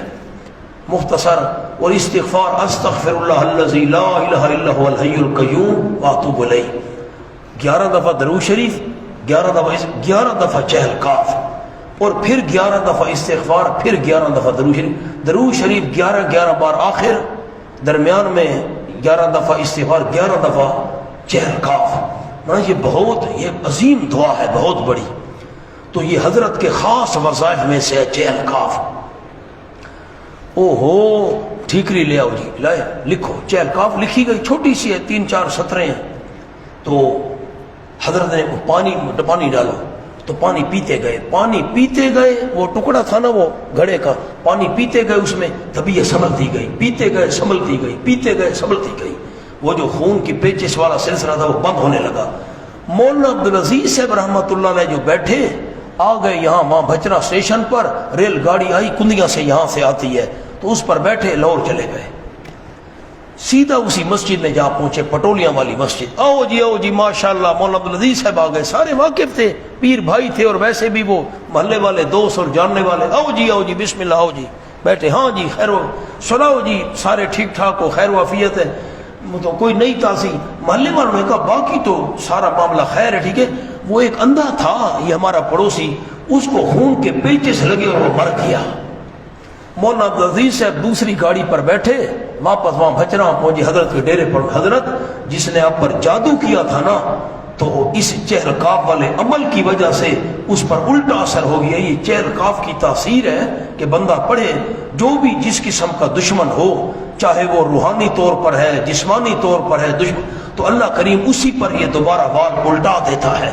تو یہ وار جس نے جادو کیا تھا اس نے الٹایا اللہ نے اس پر الٹایا اور وہی اس کو تکلیف اسی بندے کو پھر وہی کچھ ہو جاتا ہے جو وہ کرنا چاہتا ہے. یہ چہل کاف میں اللہ نے تاثیر رکھی ہے. یہ بڑی عجیب دعا ہے اس میں 40 کاف ہیں تو وہ مر گیا. ہاں ٹھیک تو اس پر یہ دیکھیں اب چہل کاف حضرت نے لکھوائی پہ حضرت مشرک تھے. حیرانگی ہوتی ہے ہمیں کیا کریں. آؤ مولانا چھوڑو درد دل ہے کیا کریں کیا درد دل آپ کو سنائیں. ہاں تن ہم داغ شد پمبا کجا میں ہم سارا جسم جو زخمی ہے بندہ کون سی جگہ پر مرہم لکھے اور مرہم پٹی کرے.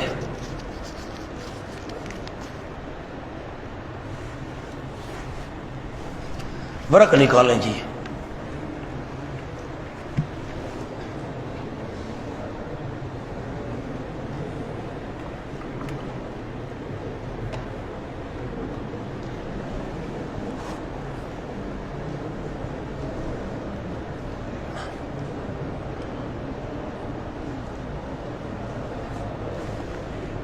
میری امانت دیکھیں کہ میں نے مسئلہ الہ کے ورقے لکھے تو اوپر سب سے پہلے جہاں مسئلہ الہ لکھا ہوا ہے ساتھ دیکھیں کیا لکھا ہے ملخص از مقدمہ کتاب التوحید.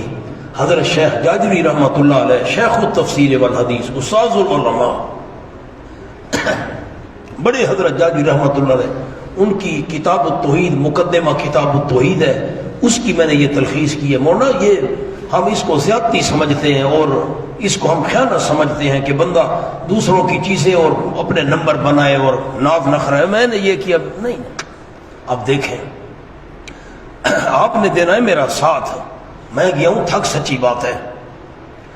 مسئلہ الہ سمجھنے کے لیے میری طرف نہیں دیکھیں میری طرف نہ دیکھیں ورقے کو دیکھیں. مسئلہ الہ ایسے انشاءاللہ سمجھ آئے گا اللہ کی مہربانی سے آپ حیران ہو جائیں گے. مسئلہ الہ سمجھنے کے لیے توحید کے درجات سے واقفیت ضروری ہے. توحید کے کتنے درجے ہیں 4 درجے. کیسے نمبر 1 توحید فی وجوب الوجود.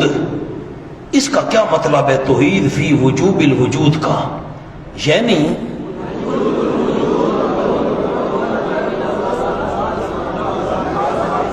حوصلہ یعنی وجوب الوجود اور قدم کیا لفظ ہے قدم کو اللہ کے ساتھ خاص ماننا. اللہ قدیم ہے قدم کو اللہ ہمیشہ سے تھا. قدم کو اللہ کے ساتھ خاص ماننا اس کے سوا کسی بھی ہستی کو واجب الوجود قدیم اور عدم سے پاک نہ جاننا۔ اب میں ایک جملے میں آپ کو اس کا خلاصہ سنا رہا ہوں، میری طرف دیکھیں۔ اللہ ہمیشہ سے تھا، ہمیشہ ہے، ہمیشہ رہے گا۔ اس سارے جملے کا خلاصہ کیا ہے؟ اللہ ہمیشہ تھا، ہمیشہ ہے، ہمیشہ رہے گا۔ اللہ کے بغیر نہ کوئی ہمیشہ تھا، نہ کوئی ہمیشہ ہے، نہ کوئی ہمیشہ رہے گا۔ دلیل سورۃ القصص کھولیں۔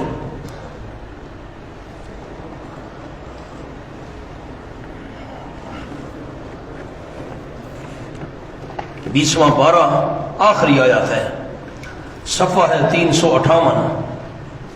اب مانتے تو نہیں ہے نا مجھے، میں نے قرآن کھولا جگہ یہ نکل آئی ہے، یہ دیکھو، یہ صفحہ 358۔ نہیں بس سبحان اللہ، وہ ہماری سریکی میں کہتے ہیں، اب سریکی نہیں سمجھ جائے کو ٹنڈا ہوتے نہ ٹنڈے ہوئی یہودی ہونا ہے۔ یہ دیکھیں صفحہ 358 آ گیا۔ بسم اللہ الرحمن الرحیم۔ کل شیء ہالک الا وجہہ، ہر ایک چیز ہلاک ہونے والی ہے سوائے اللہ کی ذات کے۔ اللہ ہمیشہ تھا، ہمیشہ ہے، ہمیشہ رہے گا، کسی کا کوئی اختلاف نہیں۔ آ جائیں مولانا، حوالے میں نے اور بھی لکھے ہیں، میں نے ایک حوالہ آپ کو دکھا دیا۔ نمبر 2، توحید فی الخالقیت پڑھیں۔ تمام اشیاء کا خالق صرف اللہ کو ماننا، اس کے بغیر کسی کو ذاتی یا عطائی طور پر خالق نہ ماننا۔ خالق صرف اللہ ہے، کوئی خالق نہیں ہے اللہ کے بغیر، نہ ذاتی طور پر، نہ کوئی اللہ نے کسی کو صفت دے دی ہو بھئی تو بھی پیدا کیا کر، نہ۔ دلیل ایک ایک حوالہ کھولتے ہیں، ایک ایک کھولتے ہیں۔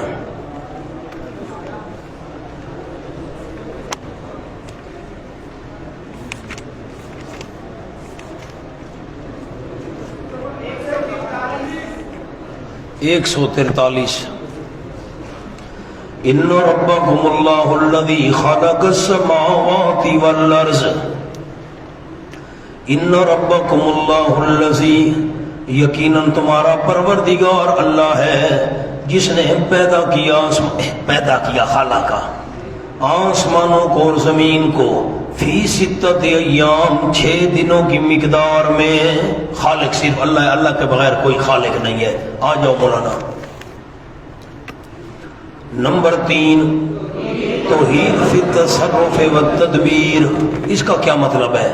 تمام اشیاء میں اختیارات کا مالک صرف اللہ کو ماننا، اس کے سوا کسی کو متصرف اور مدبر نہ ماننا۔ کوئی نظام چلانے والا نہیں، نہ ذاتی طور پر، نہ عطائی طور پر، نہ کلیاً نہ جزیاً۔ کلی طور پر بھی کوئی مختار کل نہیں، جزی طور پر بھی کوئی مختار کل نہیں۔ سورۃ یونس۔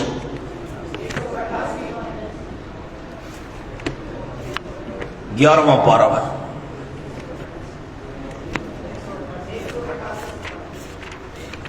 ایک 188۔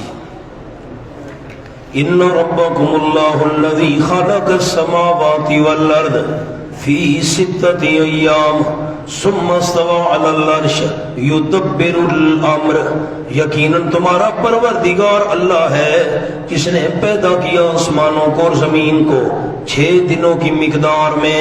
ثم استوى علی العرش، پھر غالب ہو گیا تخت بادشاہی پر۔ میں نے کئی دفعہ آپ احباب کو سنایا تھا، جہاں بھی قرآن میں آئے ثم استوى علی العرش، تخت بادشاہی پر اللہ غالب ہو گیا، اس نے اپنے اختیارات کسی کے حوالے نہیں کیے۔ یدبر الامر، عبارت کیا تھی؟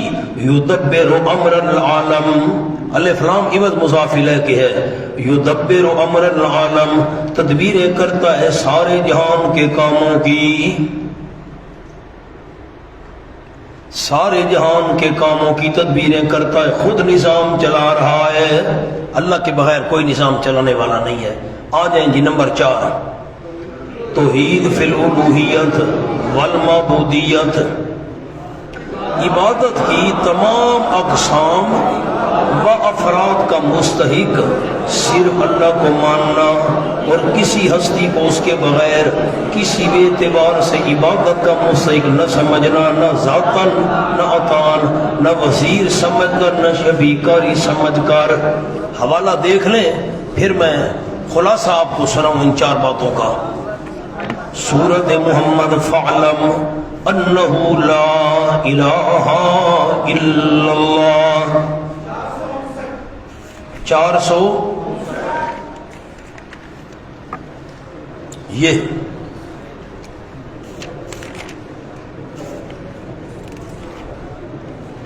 26واں پارہ ہے. فاعلم انہ لا الہ الا اللہ. فاعلم یقین کیجیے میرے محبوب صلی اللہ علیہ وسلم. آیت نمبر 19. یقیناً شان یہ ہے کہ لا الہ الا اللہ اللہ کے بغیر کوئی بھی عبادت کے لائق نہیں. اب میری طرف دیکھیں نیچے نہیں دیکھنا. میں آسان جملہ آپ کو عرض کروں. توحید کے 4 درجے ہیں. نمبر 1 توحید فی وجوب الوجود کا مطلب اللہ ہمیشہ تھا، ہمیشہ ہے، ہمیشہ رہے گا. اور توحید کا دوسرا درجہ توحید فی الخالقیت، ہر ایک کو پیدا کرنے والا صرف اللہ ہے. نمبر 3 توحید فی التصرف، سارے اختیارات کا مالک صرف اللہ ہے. نمبر 4 توحید فی الالوہیت، ہر قسم کی عبادت کا لائق صرف اللہ ہے. یہ ہو گئے. آگے پڑھیں. نوٹ، بس یہ نوٹ بڑا قیمتی نوٹ ہے، بڑا قیمتی نوٹ ہے. نوٹ آپ بڑے حوصلے سے پڑھیں، حوصلے سے سمجھ کر، کیونکہ آگے آپ نے بیان کرنا ہے انشاءاللہ کہہ دیں. آپ کے اولین مخاطب مشرکین مکہ 2.5 درجوں میں موحد اور 1.5 درجے میں مشرک تھے. واہ بھائی واہ، 2.5 درجوں میں موحد اور 1.5 درجوں میں مشرک تھے. وہ اس طرح کیسے کہ تیسرے درجے میں امور عظام میں تصرف اللہ کا مانتے تھے اور امور حقیرہ میں تصرف دوسروں کا. نیز چوتھے درجے میں مکمل مشرک تھے. میری طرف دیکھیں.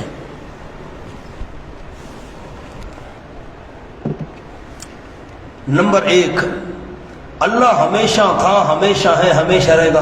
اس میں اختلاف ان کا نہیں تھا، یہ وہ بھی مانتے تھے موحد. نمبر 2 خالق صرف اللہ کو مانتے تھے، اس درجے میں بھی موحد. سب کچھ کرنے والا تیسرا درجہ آ گیا. اس میں آدھے موحد تھے، کہتے تھے بڑے بڑے کام اللہ کرتا ہے، چھوٹے لات منات عزا کرتے ہیں. یہ جو فقیر نہیں، عزا پیر نہیں، یہ اصاف نیلا، بڑے اللہ کرتا ہے اور چھوٹے یہ کرتے ہیں. تو اس درجے میں آدھے موحد آدھے مشرک. چوتھا درجہ کہ عبادت کے لائق صرف اللہ. اس عبادت میں تو اللہ کا شریک بناتے تھے دوسروں کو، عبادت میں تو اللہ کا دوسروں کو شریک بناتے تھے. جسمانی عبادت، زبانی عبادت، مالی عبادت، یہ دوسروں کا. تو چوتھے درجے میں مکمل وہ مشرک تھے. خلاصہ کیا نکلا؟ 2.5 درجے کے موحد، 1.5 درجے کے مشرک. آگے چلیں. توحید کا پہلا درجہ ہو اللہ ہمیشہ تھا، ہمیشہ ہے، ہمیشہ رہے گا. یہ پہلا درجہ.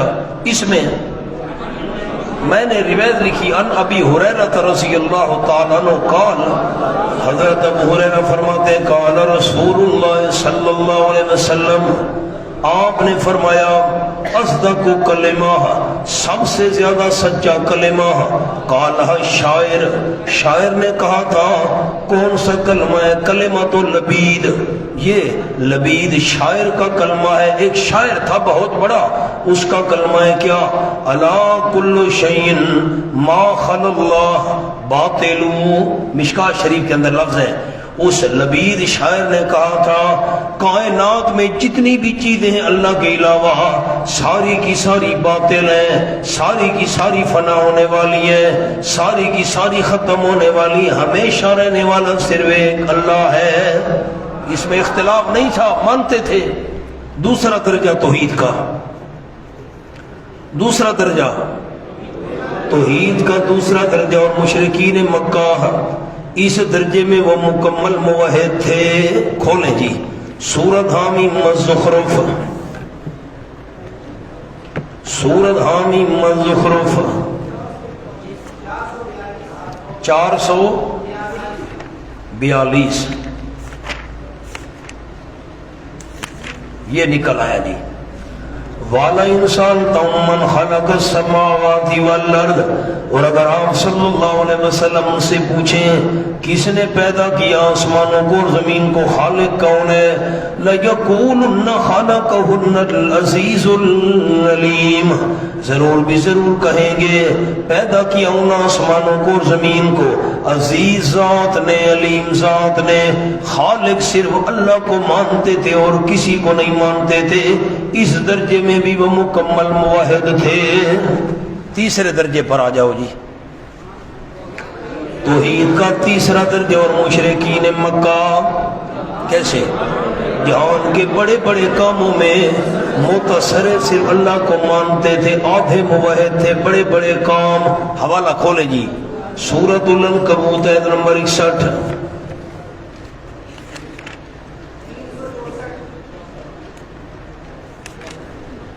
تین سو 64.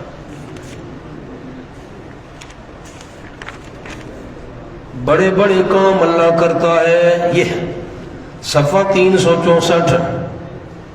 وَلَئِنْ سَأَلْتَهُم مَّنْ خَلَقَ السَّمَاوَاتِ وَالْأَرْضَ, اگر آپ ان سے پوچھیں کس نے پیدا کیا آسمانوں کو زمین کو, وَسَخَّرَ الشَّمْسَ, کام میں لگا دیا سورج کو اور چاند کو, لَيَقُولُنَّ اللَّهُ, ضرور بھی ضرور کہیں گے اللہ ہی نے پیدا کیا ہے ان کو, اللہ ہی نے ان کو کام میں لگایا ہے.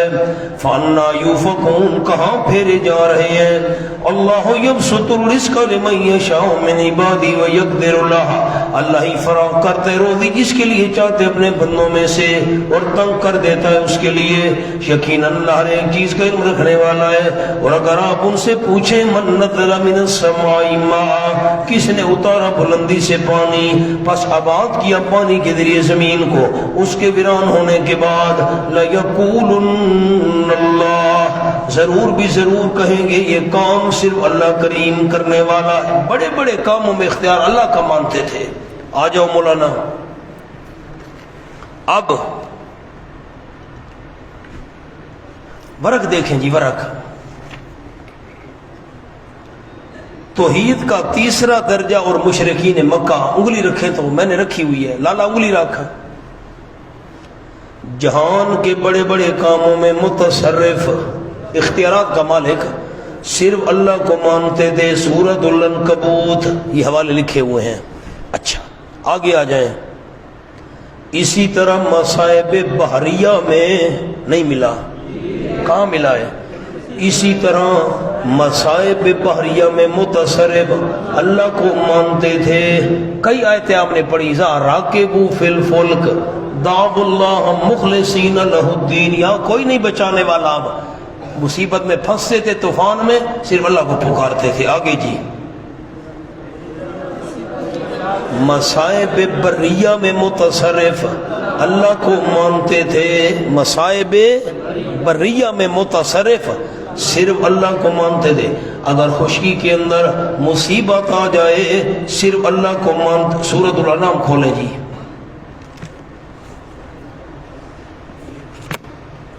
آیت نمبر 63.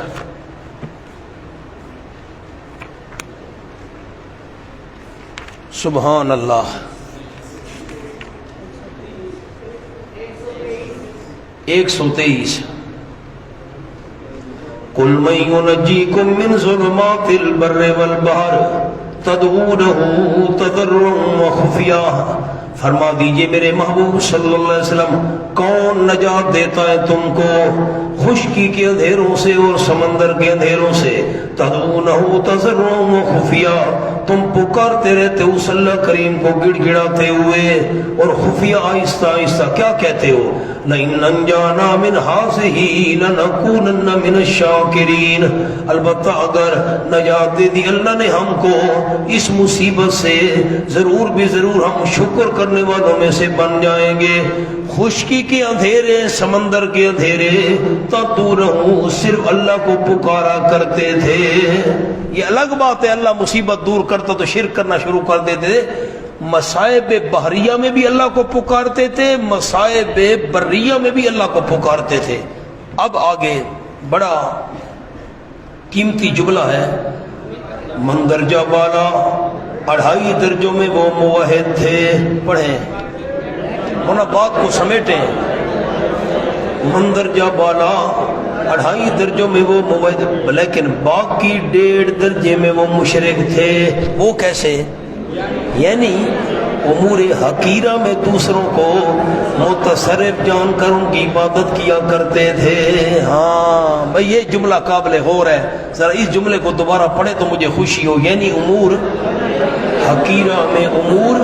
حقیرہ میں دوسروں کو متصرف مان کر ان کی عبادت کیا کرتے تھے. یہ 1.5 درجے کے مشرک، ان کا شرکیہ 1.5 درجہ بیان کرنے سے پہلے انہاں پڑھے بات کو سمیٹیں.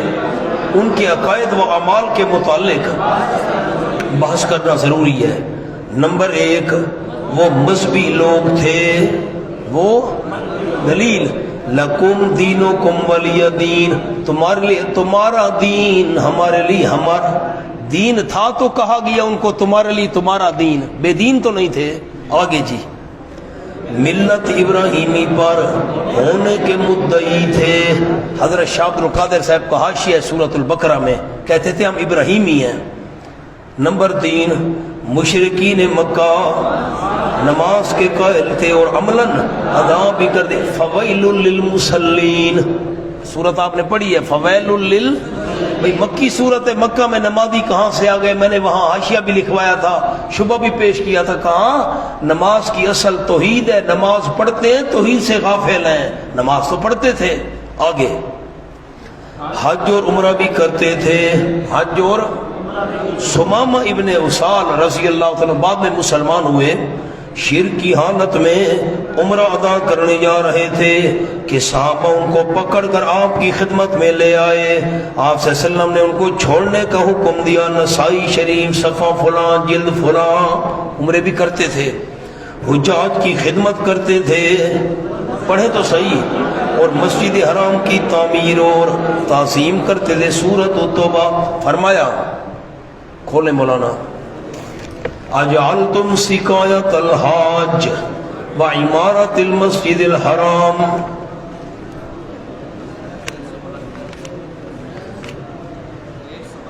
ایک 172. اجعلتم سقایۃ الحاج، کیا بنا لیا تم نے حاجیوں کو پانی پلانا اور مسجد حرام کی تعمیر کرنا. کمن آمن باللہ، اس بندے کے عمل کے برابر جو ایمان. یہ دیکھا حاجیوں کو ستو پلاتے تھے، مسجد حرام کی تعمیر، بیت اللہ تو بنایا انہوں نے تھا، تو پھر یہ بھی کرتے تھے. ٹھیک آگے آ جائیں.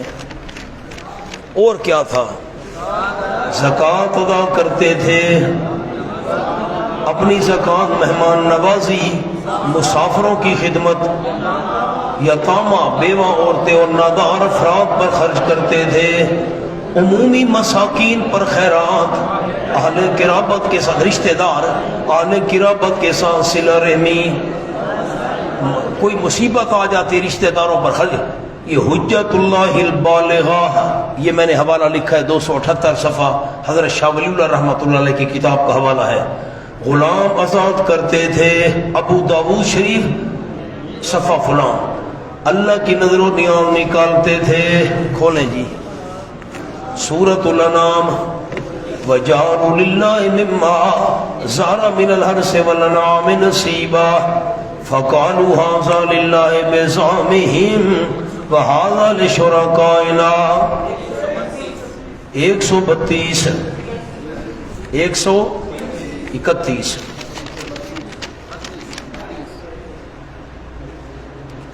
وَجَعَلُوا لِلَّهِ مِمَّا ذَرَأَ. 132. وَجَعَلُوا لِلَّهِ، اور ٹھہرا لیا انہوں نے اللہ کریم کے لیے نصیباً ایک حصہ، مما ذرأ من الحرث والانعام، اس میں سے جو پیدا کی اللہ نے کھیتی اور جانور، کھیتی میں سے اللہ کا حصہ، جانوروں میں سے اللہ کا حصہ. فَقَالُوا هَٰذَا لِلَّهِ بِزَعْمِهِمْ، کہتے ہیں اپنے گمان کے مطابق یہ حصہ اللہ کا ہے. وَهَٰذَا لِشُرَكَائِنَا، یہ حصہ شریکوں کا ہے. 5 بوریاں اللہ کے نام کی، 5 بوریاں دوسرے اللہ کے نام کا تو نکالتے تھے نا. یہ تو نہیں ہے نا، انکار تو نہیں ہے. آگے چلیں.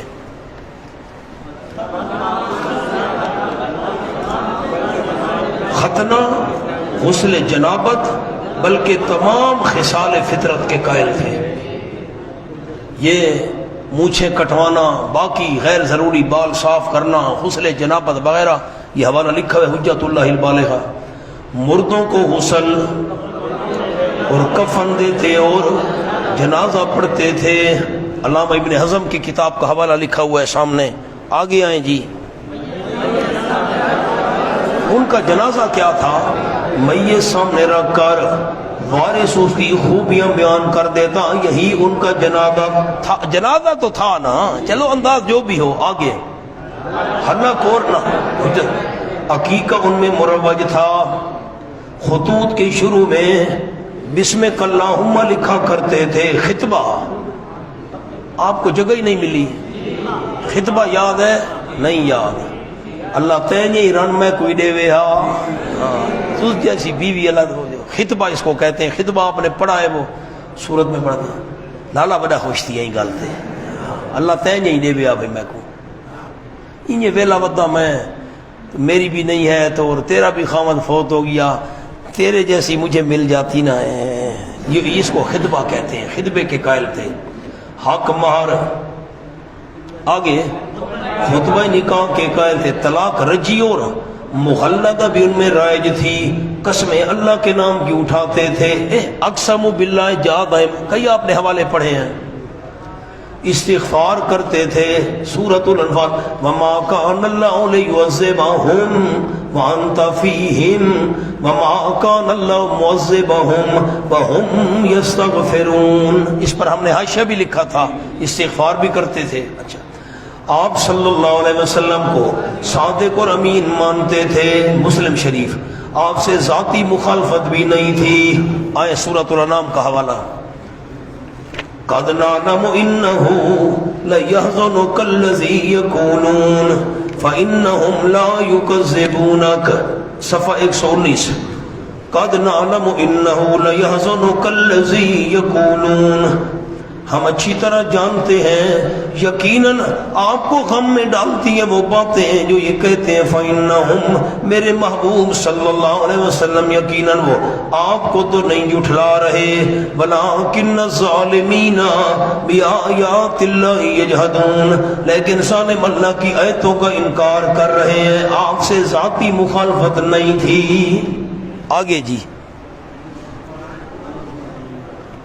قرآن سے بھی مخالفت صرف مسئلہ توحید کی، اس لیے ہم کہتے رہے نا، آپ نے مانا آپ کو یاد ہوگا، کذبوا بآیاتنا، جھٹلایا ہماری نماز والی آیات کو۔ آپ کہتے تھے نہیں، روزے والی نہ توحید والی آیات، اسے مخالفت۔ آگے چلیں، اختلاف صرف اختلاف صرف ایک الہ والے مسئلے میں تھا۔ آگے پڑھیں، یعنی آپ صلی اللہ علیہ وسلم ان کو دعوت دیتے تھے کہ الہ صرف اللہ ہی ہے، وہ دوسروں کو بھی الہ مانتے تھے۔ حوالہ کھولیں، سورۃ الصامت، انہم کانوا اذا قیل لہم لا الہ الا اللہ یستکبرون، 23واں پارہ، انہم کانوا اذا قیل لہم، منزل کی طرف ہم قریب پہنچ چکے ہیں، خیال کرنا۔ انہم کانوا اذا قیل لہم لا الہ الا اللہ، صفحہ 404۔ انہم پہلی سطر، یقیناً وہ مشرکین، کانوا اذا قیل لہم، جب کہا جاتا ہے واسطے ان کے، کیا کہا جاتا ہے؟ لا الہ الا اللہ، اللہ کے بغیر کوئی الہ نہیں ہے، تو یستکبرون، آکڑ کیا کرتے تھے۔ یہ مسئلہ، وَيَقُولُونَ، کہا کرتے تھے، اِنَّا لَتَارِكُو آلِهَتِنَا، کیا یقیناً ہم البتہ چھوڑنے والے اپنے الہوں کو، لے شاعر مجنون، ایک شاعر اور دیوانے کی بات مان کر۔ دیکھا اختلاف کس مسئلے میں تھا؟ ایک الہ والے، آپ فرماتے تھے الہ صرف اللہ ہی ہے، وہ دوسروں کو الہ مانتے تھے۔ آ جائیں مولانا، ایک بات تو یہ ہو گئی، اب ذرا پڑھیں 1.5 درجہ میں ان کے مشرک ہونے کی تفصیل جاننے کے لیے 4 عنوانات کا سمجھنا ضروری ہے۔ بس آپ بالکل ذہن بیدار کریں، بہت خاص جگہ آ گئی ہے۔ 2.5 درجے کے موحد، 1.5 درجے کے مشرک۔ اب 1.5 درجے کے کیسے مشرک تھے دیکھیں جی۔ نمبر 1 عنوان، توحید کا تیسرا درجہ سب کچھ کرنے والا اللہ ہے، توحید فی تصرف۔ وہ آدھے درجے کے مشرک تھے، وہ اس طرح ان کا عقیدہ تھا سارے جہان کا مدبر حقیقی، سارا اصل نظام چلانے والا صرف اللہ ہی ہے۔ لیکن بعض مقربین کو اللہ چند اختیارات دے دیتا ہے، بڑے اختیار ویسے ہیں اللہ کے بعد، لیکن ان کو دے دیتا ہے اللہ اختیارات۔ اچھا، نمبر 1، اب خاص بات ہے، میں ایک مثال بھی عرض کرنے لگا ہوں لیکن جملے کو دیکھیں۔ مخصوص جگہوں میں صرف معمولی اور حقیر کاموں میں عطائی طور پر ان کو تصرف کا اختیار مل جاتا ہے، لیکن وہ حقیر کام جس میں اللہ کا نفیاً یا اثباتاً حکم موجود نہ ہو، ٹھیک، نیز ان کاموں کے تصرف کے لیے ان کو بار بار اللہ سے اجازت نہیں لینی پڑتی، صرف اللہ کی ایک مرتبہ اجازت کافی ہے، یعنی وہ عطائی طور پر متصرف ہوتے ہیں نہ ذاتی طور پر۔ آپ کو یہ جملہ سمجھ نہیں آیا، اب سمجھ آئے گا، اگلا جملہ دیکھیں، اگلا یہ جملہ اب سمجھ آئے گا۔ انہوں نے اس کو دنیاوی سلطنت پر قیاس کر لیا تھا، جس طرح ایک بادشاہ، بس غور کریں، نیند کو بھگائیں، ایک بادشاہ، اسی جملے کو آپ نے سمجھ لیا، مسئلہ سمجھ آ گیا۔ ایک بادشاہ دارالحکومت میں قیام پذیر رہ کر مختلف علاقوں میں سردار مقرر کر دیتا ہے کہ ان علاقوں کے کام تم نے کرنے ہیں، تمہاری مرضی جیسے نظام چلاؤ، تمہیں بار بار مجھ سے پوچھنے اور اجازت لینے کی ضرورت نہیں، ایک ہی دفعہ کی اجازت کافی ہے۔ میری طرف دیکھیں، سر اٹھائیں، مہربانی کریں، نیچے نہیں دیکھنا۔ ہمارا دارالحکومت اسلام آباد ہے، اسلام آباد میں ہمارا صدر ہے، وزیر اعظم ہے، وغیرہ وغیرہ۔ اب پاکستان کے ہیں صوبے، تو وزیر اعظم نے وزیر اعلیٰ مقرر کر دیا سندھ میں، بھئی بڑے بڑے کام میں سنبھالوں گا، ملک کے دوسرے ملکوں کے ساتھ لین دین کرنی ہے، تعلقات بنانے ہیں، وہاں دورے کرنے ہیں، وہ آئیں تو ان کو سنبھالنا ہے، بڑے بڑے ملک کے کام میرے ذمے، صوبہ جانے تو جان، تو صوبے کے اپنے کام کر، مجھ سے پوچھنے کی کوئی ضرورت نہیں، میں نے ایک ہی دفعہ تجھ کو اجازت دے دی ہے۔ اب وزیر اعلیٰ نے سندھ میں سڑک بنوانی ہے، وہ بادشاہ سے نہیں پوچھے گا وزیر اعظم سے کہ میں نے سڑک بنوانی ہے، بھائی میں نے تجھے اختیار دے دیا، کرو۔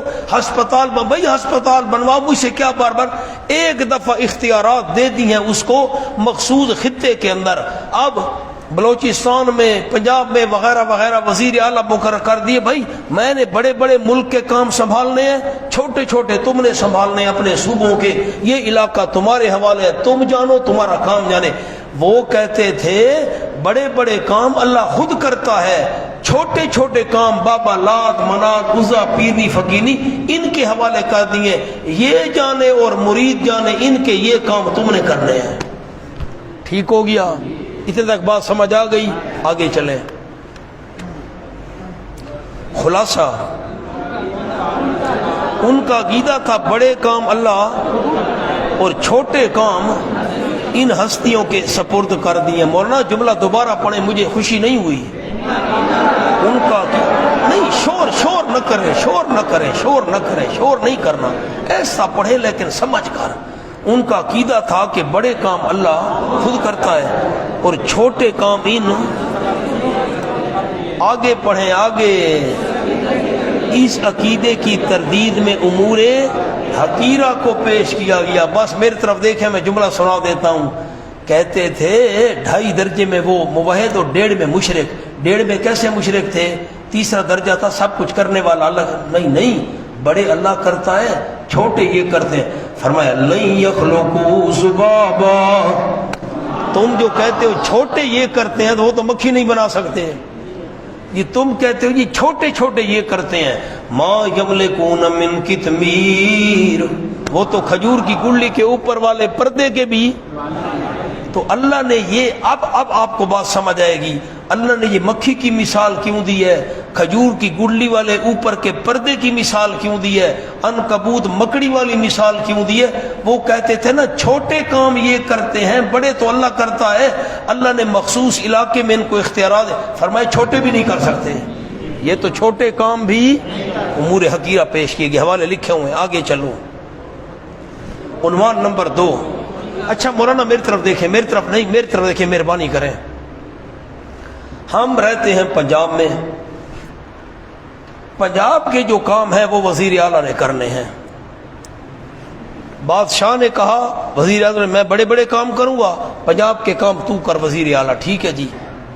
اب ہم جو پنجاب والے ہیں ہمارے کام تو کرنے وزیر اعلیٰ نے، بڑے تو اللہ نے کرنے، چھوٹے اس نے کرنے، بڑے بڑے بادشاہ کے حوالے۔ اب اگر وزیر اعلیٰ کو پتہ نہ ہو کہ ہمارے علاقے میں ہسپتال کی ضرورت ہے، ہمارے علاقے میں سکول چاہیے، وہ کام کرے گا؟ تو پتہ ہونا ضروری ہے۔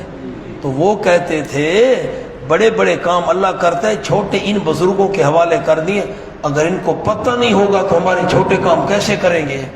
تو ان کو اللہ علم غیب دے دیتا ہے، یہ عالم الغیب ہوتے ہیں، ان کو پتہ ہوتا ہے تو ہمارے چھوٹے چھوٹے کام کرتے ہیں۔ تو اللہ نے فرمایا ان کو پتہ ہی نہیں۔ کیا جواب دیا؟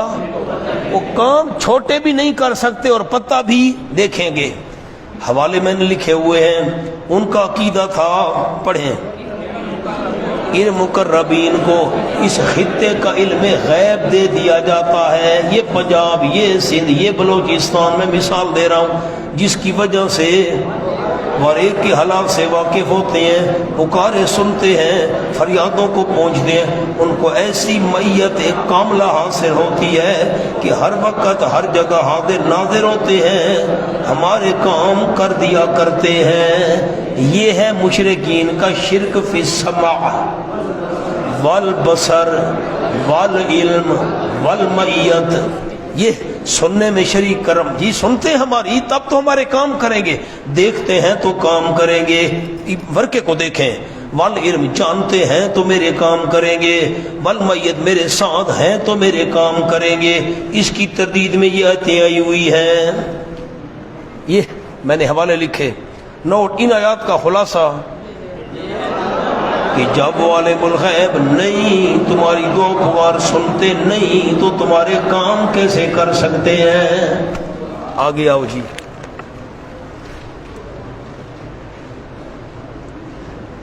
میری طرف دیکھیں، میں پہلے مثال عرض کر دوں۔ ہم جہاں سے بندے گئے جماعت بنا کر لاہور، وزیر اعلیٰ صاحب کو ملے، صاحب تو نہیں کہنا چاہیے، صاحبہ کہنا چاہیے، اس کو جا کر ملے، جناب علی ہمارے علاقے میں فلاں کام ہے، آپ نے کر، بھائی یہ کام میرے اختیار سے باہر ہے، جو کام وزیر اعظم نے میرے سپرد کیے ہوئے ہیں نا، تو نے پنجاب کے یہ کام کرنے، یہ میرے اختیار میں نہیں آتا کام، یہ میرے اختیار سے باہر ہے۔ ہم نے کہا اچھا اگر باہر ہے ہمیں وزیر اعظم سے کروا دے۔ ٹھیک ہے، میں کام نہیں کر سکتا، وزیر اعلیٰ نے کہا، گورنر نے کہا چلو میرے ساتھ، میں تمہیں وزیر اعظم سے کام کروا دوں۔ وہ کہتے تھے بڑے، غور میری طرف دیکھے گا مولانا، بڑے کام اللہ کرتا ہے، چھوٹے ہمارے یہ کرتے ہیں، لات منات عزا، ان کو پتہ ہوتا ہے تو کرتے ہیں، فرمایا پتہ بھی نہیں، چھوٹے بھی نہیں کرتے، اور جو کام نہ کر سکیں اللہ کو کہہ کر کروا دیتے ہیں، اللہ کو کہہ کر۔ اب پڑھیں، ان کا عقیدہ تھا کہ جو کام ان مقربین کی حدود سے باہر ہو تو وہ شفاعت قہریہ کے ذریعے ضرور اللہ سے کرا دیتے ہیں، اللہ اپنی مرضی چھوڑ کر ان کی مرضی پوری کرتا ہے۔ اس عقیدے کا نام عقیدہ شفاعت ہے، اس عقیدے کا نام عقیدہ۔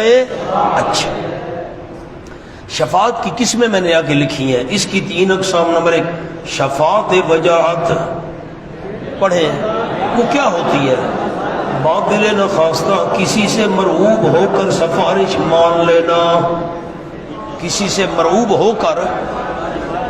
اس شفاعت کا قائل آج تک دنیا میں کوئی نہیں آیا کہ اللہ کسی سے مرعوب ہو کر ان کی سفارش مان لے۔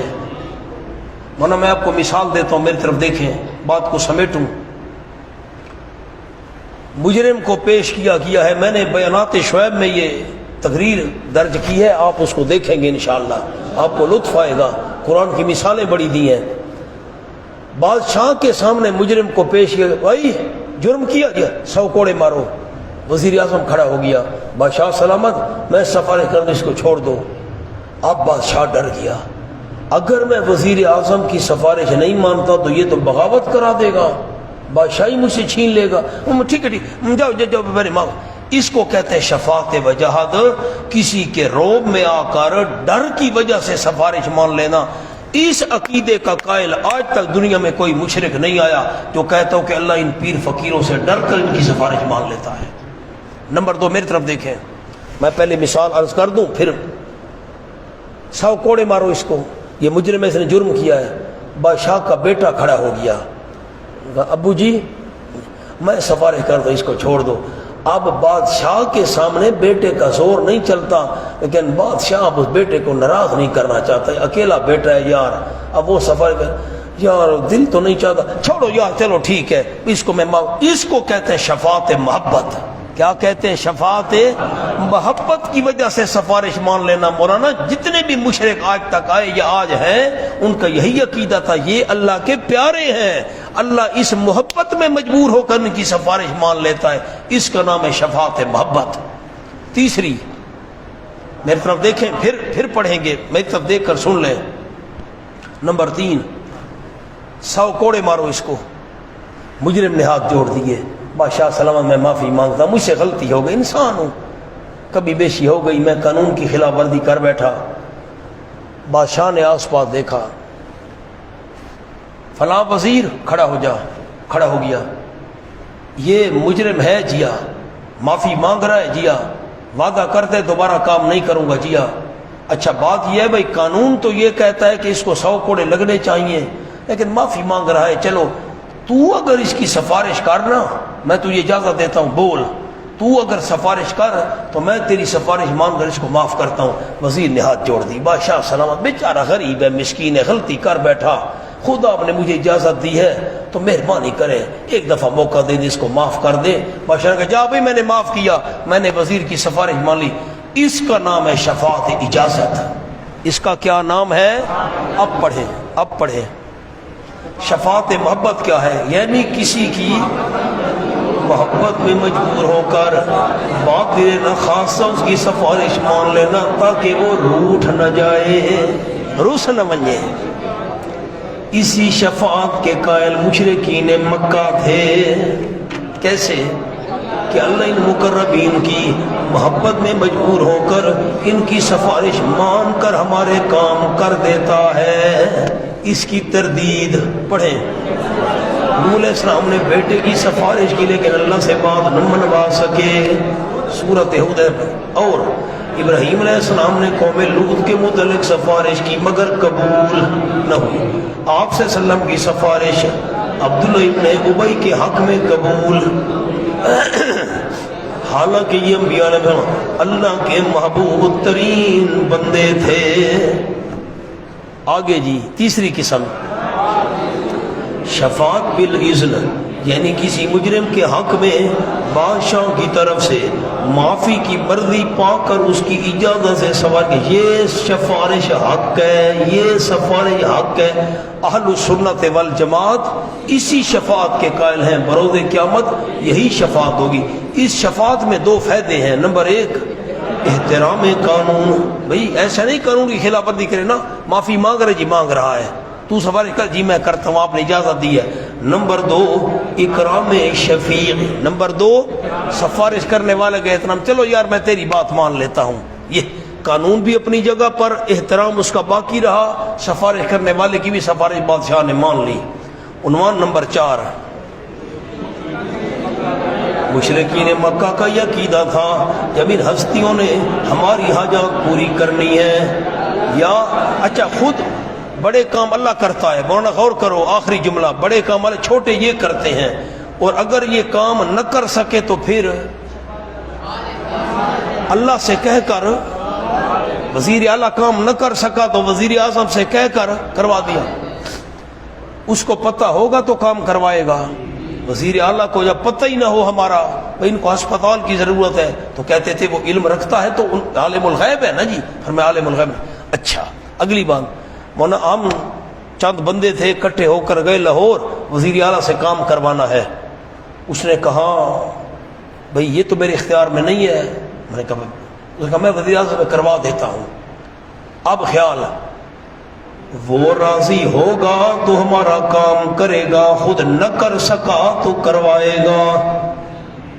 میرے جملے پر تو غور کرے، اگر وہ ہم سے ناراض ہو ہمارے کام کرے گا، یا ناراض ہو تو ہمارے کام خود نہ کر سکا تو کروائے گا۔ وہ کہتے تھے ان کی جسمانی عبادت کرو۔ میرا جملہ غور سے سننا میری طرف دیکھ کر سارے علماء کرام، یہ بابالاد، یہ مناد، یہ حذف نہیں، ان کی زبانی عبادت بھی کرو، مالی عبادت بھی کرو، جسمانی عبادت بھی کرو۔ کیوں؟ راضی ہوں گے تو ہمارے کام کریں گے، اگر آپ نہ کر سکے راضی ہوں گے تو اللہ سے کروائیں گے۔ یہ تھا اصل اختلاف مولانا۔ اب پڑھیں عنوان نمبر 4، مشرکین مکہ کا یہ عقیدہ تھا کہ جب ان ہستیوں نے ہماری حاجات پوری کرنی ہے یا اللہ سے کرا دینی ہے تو ان کو خوش کرنے کے لیے ان کی عبادت کرنی چاہیے، ان کی لہذا ان کا عقیدہ تھا کہ اللہ ان مقربین کو ہمارے لیے اس علاقے کا معبود بنا دیتا ہے، ان کو خوش کرو، ان کو راضی کرو، یہ تمہارے کام کریں گے، اور راضی ہوئے نہ کر سکے تو میں اللہ سے کروا دیں گے۔ مالی جسمانی زبانی عبادات ان کے لیے جائز ہو جاتی ہیں تاکہ وہ خوش ہو کر ہمارے کام کرتے رہیں، تاکہ وہ خوش ہو کر ہمارے کام کرتے رہیں۔ یہ ہے شرک فی الالوہیت، یہ ہے عبادت میں الہ ہونے میں اللہ کا شریک بنانا، یعنی اللہ کی عبادت میں دوسروں کو شریک کرنا۔ اس درجے میں وہ مکمل مشرک تھے، اس درجے میں وہ۔ اب اسی بات سے توحید کا چوتھا درجہ سمجھ آ گیا، توحید فی الالوہیت۔ توحید فی یعنی عالم الغیب اور متصرف، سب کچھ جاننے والا، سب کچھ کرنے والا، سمجھ کر عبادت کرنے کے لائق صرف اللہ ہے۔ نوٹ، قرآن مجید میں جہاں اللہ کے لیے الوہیت کا اثبات ہو وہاں ان دو صفات کا ذکر خصوصاً ہوگا، متصرف الامور اور عالم الغیب صرف اللہ ہونا۔ آسان لفظوں میں سب کچھ کرنے والا صرف اللہ، سب کچھ جاننے والا صرف اللہ، تو عبادت کے لائق بھی صرف۔ کئی دفعہ آپ کو حوالے جمع کرائے ہیں۔ نوٹ، الہ کی مزید صفات کا تذکرہ سورۃ النمل، امن خلق السماوات والارض، ذہن میں ہے خاکہ، اور 20ویں پارے کا پہلا صفحہ۔ نیز حضرت یونس علیہ السلام کی دعا، لا الہ الا انت سبحانک، آگے جملہ پڑھیں۔ الہ کی تشریح سمجھ آتی ہے، الہ کا معنی مشکلات حل کرنے والا، غیبانہ پکارے سننے والا، غیبانہ حاجات جاننے والا، تیرے بغیر کوئی نہیں۔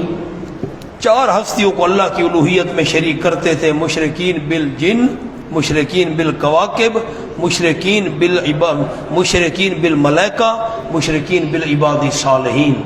اور شرک کی قسمیں عرض کیا تھا، اعتقادی کی قسمیں بھی 4، عملی کی قسمیں بھی 4۔ ایک جملہ سناتا ہوں، میری طرف دیکھیں، سر اٹھائیں۔